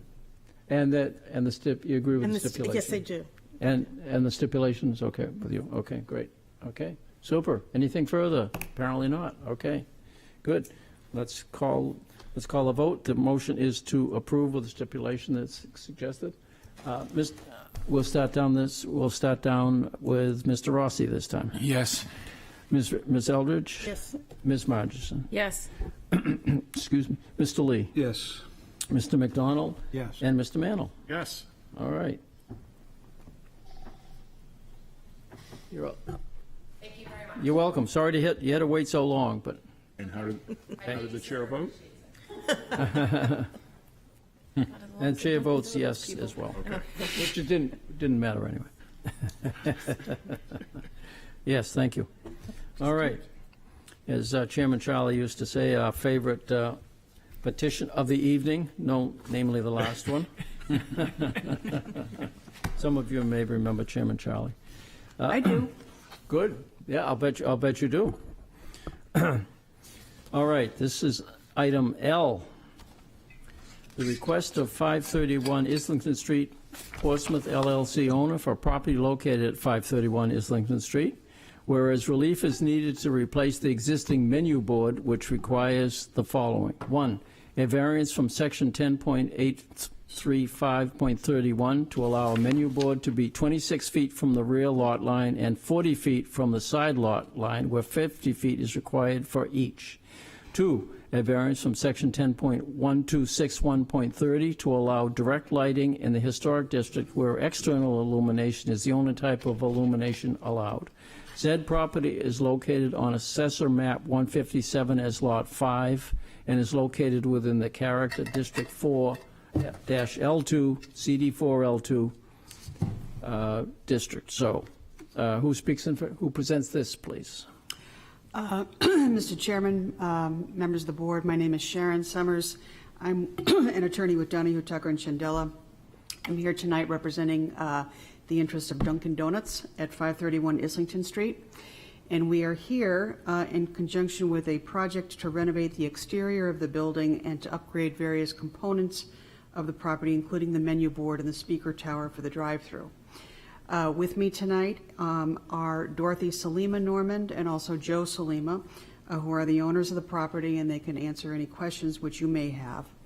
As the chairman has indicated, the relief that we're seeking is, first of all, setbacks from the rear and the side for the speaker tower canopy and also the menu board, as well as the type of lighting in the menu board, because of the fact that we are now in the historic district and the only type of lighting that's allowed technically is exterior lighting. So I will touch upon some of the points that I raised in terms of dealing with the 5 criteria, and after which I would ask that the variance request be approved as presented. Before we do that, though, I just do want to bring your attention to, because I think it'll provide some kind of context for you, the item that's on your screen right now, which is Exhibit 2. If you look down in the lower right-hand corner, I don't know if that can be blown up or whether you've been able to see that, but if you look, you can see in kind of a square box there behind the building.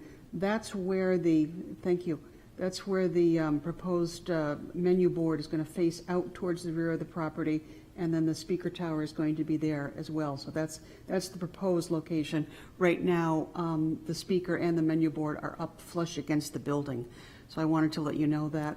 And then Exhibit 3, which is, I think, the next one. Yeah, that just gives you a nice contrast between what's in existence right now and what it will look like with the new speaker canopy and the menu board. So, with that in mind, as I've indicated in the materials, this is a Dunkin' Donuts which has been in operation since approximately 1989, and periodically, in conjunction with the franchise requirements, the owners have conducted these renovations. It's been a while since we've done a renovation, and since the last renovation occurred, this property has now been included in the historic district, and there have been regulations adopted by the city relative to drive-through services. So prior to those regulations going in, neither the speaker nor the menu board needed relief.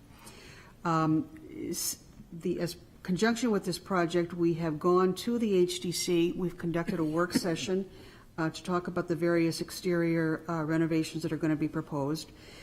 We've received some favorable comments. We also had some suggestions which we're working on. We are hoping to go back to the HDC on August 3rd for a public hearing and hopefully approval. We understand, of course, that the HDC also has to approve this signage.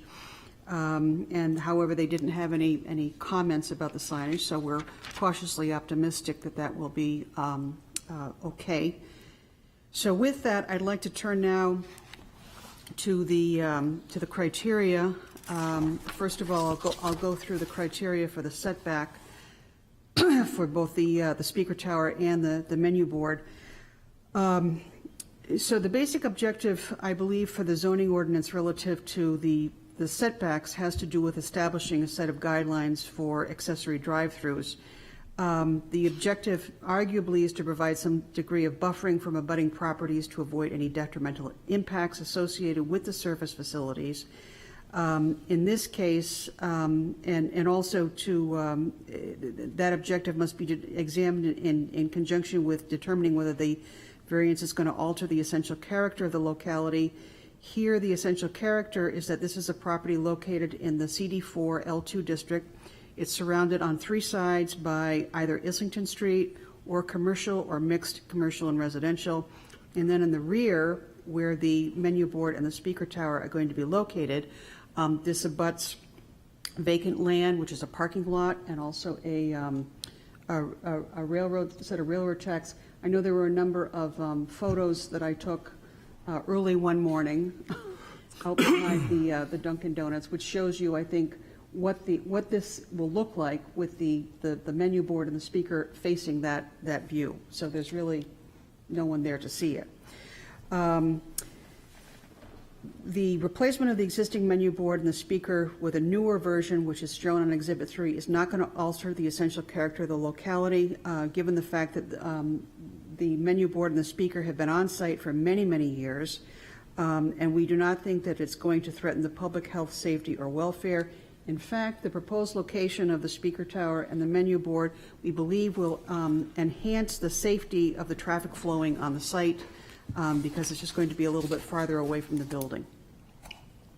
The spirit and intent of the ordinance, of course, under New Hampshire law is merged with public interest, so that's already been addressed. With regard to the surrounding properties of not being diminished, the existing equipment has been on site for a long time. The new equipment is going to be, I think, much more aesthetically pleasing, as well as is the entire renovation project. So we do not believe that there's going to be any property values that will be diminished, and we are unaware of any information that would suggest otherwise. With regard to the substantial justice component of the application, the benefit to the applicant in granting this variance is that this is a long overdue exterior renovation project, and granting the variance is going to allow us to proceed. In addition to that, the circumstance of this particular applicant is that we are subject to contractual obligations which require us to perform periodic renovations,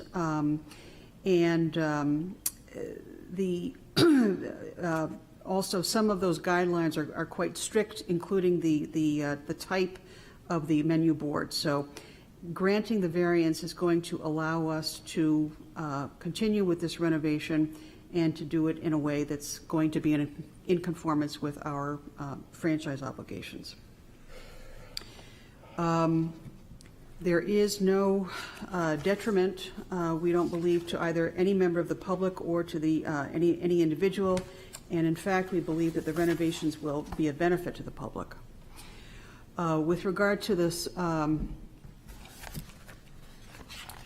the hardship element, which is the last one on the setback, the property is distinguished from other properties in the area in that it is operated as a Dunkin' Donuts with a drive-through window since approximately 1989. These have been, and the existing menu board and the speaker are non-conforming as to the setback requirements. The size of the lot and the location of the existing building really do not allow us to place the either the menu board or the speaker tower really anyplace else in a way that's going to conform with the setback requirements. So as a result of that, in addition to the fact that we need the menu board and the speaker in order to conduct the drive-through, we really do need to put them where we're proposing to do it.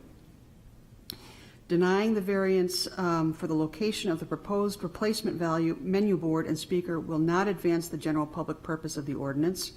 If you can see from the photos there, or the exhibits that are shown, the proposed equipment, both the tower and the menu board, are going to overlook a parking lot and the railroad track. They are not going to be facing the street, and they are not going to be facing the other properties, and so forth. And because of that, we believe that there's no fair and substantial relationship between the purpose and the application here. Last of all, the proposed use in terms of the setback is reasonable because the impact from this equipment is going to be felt, if at all, towards the rear of the property, and there's really nothing there. The proposed location is going to be a similar amount of nonconformity as to what exists currently, and again, it's going to be facing the rear of the building, and so the impact will be negligible. Moving on to the variance criteria for the illuminated signage, we believe that the basic zoning objective for this particular ordinance is to limit the type of lighting for any signs which are in the historic district. This sign is going to have direct illumination, as I explained in the written materials. It's basically going to be sort of like two TV sets that's an LED lighting. The need for this variance for the lighting is driven strictly by the fact that we are now in the historic district. The effect of the lighting of the new menu board is only going to be experienced by the property to the rear of the building, which is, again, a parking lot. The essential character of the locality is not going to be altered by a menu board with a new form of illumination, since the menu board has been on site for decades, and the new board is going to continue to face the rear property and not impact others. Spirit of the ordinance is observed. The values of the surrounding properties are not diminished. Again, the existing menu board with internal illumination has been on site since the late 1980s. The LED lighting, which is going to be included in this one, is going to face the rear, so it's not really going to affect other properties. And we are unaware of any information or evidence that suggests that the lighting is going to be an issue. With regard to the substantial justice criteria, I think that the comments that I made about the setback variance apply with equal force to the lighting, and so we would ask that that be found. With regard to the unnecessary hardship, again, this property is distinguished from other properties because it's operated as a Dunkin' Donuts with a drive-through since 1989. The nature of a menu board requires that it has lighting, and lighting of the highest quality. I note that some case law of New Hampshire does support the fact that there is something, the special conditions associated with this. In addition to that, there's no fair and substantial relationship between the general public purpose of the ordinance. The ordinance, given the fact that it is in the historic district, presumably relies heavily on what's going to be visible from other properties, including the streetscape. In this case, because the lighting is going to be facing the rear of the property, we do not believe that there's any fair and substantial relationship between the purpose and the application here. And then finally, The proposed use is a reasonable one. The lighting that we're talking about is mandated in conjunction with the franchise corporation's periodic renovation requirements. And we believe that the new menu board is going to be more attractive, as evidenced in the exhibit that I showed to you, and will not generate any either an amount or a type of light that's going to have greater visibility to other properties than what is currently there. And as a result of that, we believe that the proposed use is reasonable. So for those reasons, I would request that the two variances be granted as presented, and I'm happy to answer any questions which the board may have. Okay, thank you. Any questions from the board at this, Ms. Marges? So I just want to confirm that there will be no internal illumination of any other sign on the Duncan building, just this canopy and this menu board. That's not entirely true. The other signs will have, I think the term is refacing, and that's been reviewed by the HDC, or that is being reviewed by the HDC. The only sign which requires this board's review is this menu board, and that's because it is a new sign. The other signs are just going to be refaced, and therefore they are not considered, they're essentially considered to be grandfathered, if you will. So therefore they do not need to have review by this board. It's only this menu board. Okay. And this is, and so this menu board has LED lighting in it? Correct. And the current board, do you know what kind of lighting it is? I think it's internal. Okay. When you say LED lighting, what you mean is it's an LED screen, correct? Yes, that's correct. It's interesting that Duncan is historic now. They're so pleased. I don't know what that says about all of us who have been going to Duncan for all these years, but. Okay, thank you. Any other questions at this point from the board? No, apparently not. Anyone present wishing to speak in favor? Anybody on the Zoom call? No. No? Anyone wishing to speak in opposition? I suspect not. No? Okay. Any speakers to, for, or against? Last call. Okay, we're, okay, okay.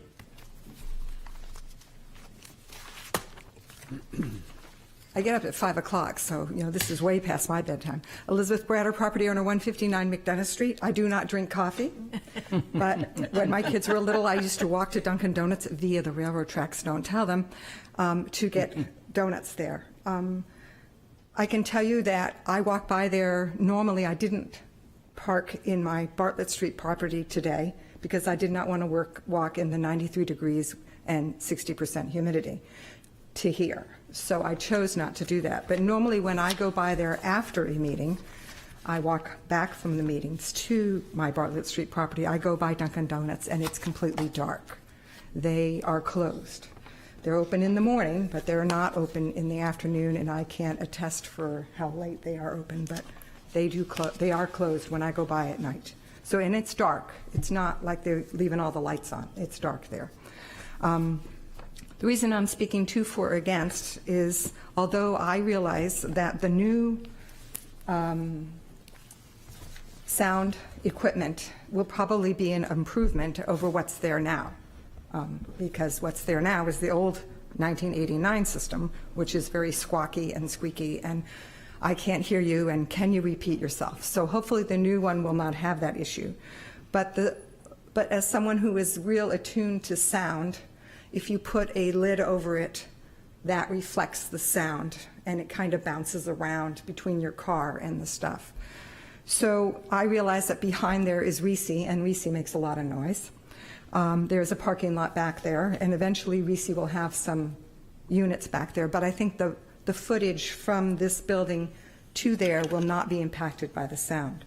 But the building next door may be minimally, and like I said, it could be an improvement. So my suggestion would be for them to put some trees in there, and all the trees would do, well, besides make it look a little better, but they would also help to absorb some of that sound.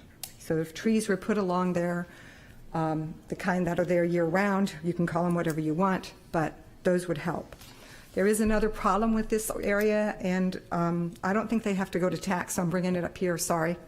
And that is when you walk along there, if you're walking from Bartlett, coming down Islington Street so that Dunkin' Donuts is on your left, when you arrive at their fence, the cars coming out of the drive-through cannot see you. So just so they know that that's a complete blind spot for the pedestrian as well as the thing. So you guys can't deal with that. I'm just bringing it up because maybe they heard me and might do something about that. But I would like to see some kind of foliage added there as a stipulation, if you're allowed to put it on there, if you want to. Thank you very much. Thank you. Last call. Speakers, Mr. Sith, all clear? Okay, all right. We're closed, the public hearing is closed. Time for some discussion and perhaps a motion. I would like to say that I plan on supporting this request for variance, but I do want to make a comment because we just recently considered a request for internal illumination of a signage change in the historic district and turned it down. But I think this is a request that's differentiated from that because this particular signage, if you really want to call it signage, is really not so much a sign in the way that I think of a sign. This is really just a menu board that is digital, and therefore I think, and it's hidden from public view for the most part. So in my mind, those things make this significantly different from the last request that we considered for this type of variance. Okay. So my motion is to approve. I happen to agree with your comment. This is sort of hidden in the, yeah. That was actually a motion, Arthur. No. So yes, my motion is to. Oh, it's now a motion. Oh, I got to twist his arm last time. Thank you. Second. Mr. Mantle, your motion, Mr. Rossi. Can I see the criteria? Sure. Put everything away. Here you go. Just want to make sure I hit them all. Thank you. So this would not be, approving this variance would not be contrary to the public interest. It does not in any way impact what the public sees as they go down the pedestrian and traffic street. Granting the variance would observe the spirit of the ordinance because I believe the ordinance is really designed for signage that is meant more as a visible advertisement for the facility. Its substantial justice would be done because there is no public harm that outweighs the benefits of the business owners. Granting the variance will not diminish the values of surrounding properties. They're mostly commercial use or empty parking lots in the areas I can see this, and I don't see any way it impacts the value of those properties. And because this property is bordered by those commercial spaces and empty parking lots, that is kind of a special condition that shields this, shields these boards, these menu boards from public view, and therefore I don't think there's any relationship between the ordinance and the fair and good use of the property. Thank you. Who got the second? Was it you, Mr. Lee? I did. Mr. Mantle, that's right. I concur with All right. Mr. Rossi. I think granting the variances would improve the property and make it less non-conforming. Okay, thank you. Anything further from anybody? No? And just Ms. so Margison. we are granting the variances for both the setback, the speaker tower, and the menu board setback, and the illumination of the sign. So, Yes. no. Yes. That's, yes. Yes, and yes. Okay. Anything further before we vote? Okay, let's start down here with Mr. Mantle this time. Yes. Mr. McDonald. Yes. Mr. Lee. Mr. Yes. Lee. Ms. Margison. Yes. Ms. Eldridge. Yes. And Mr. Rossi. Yes. And I vote yes also. Okay. Done. Yep, you're welcome. Thanks for Okay. staying. Yeah. Okay.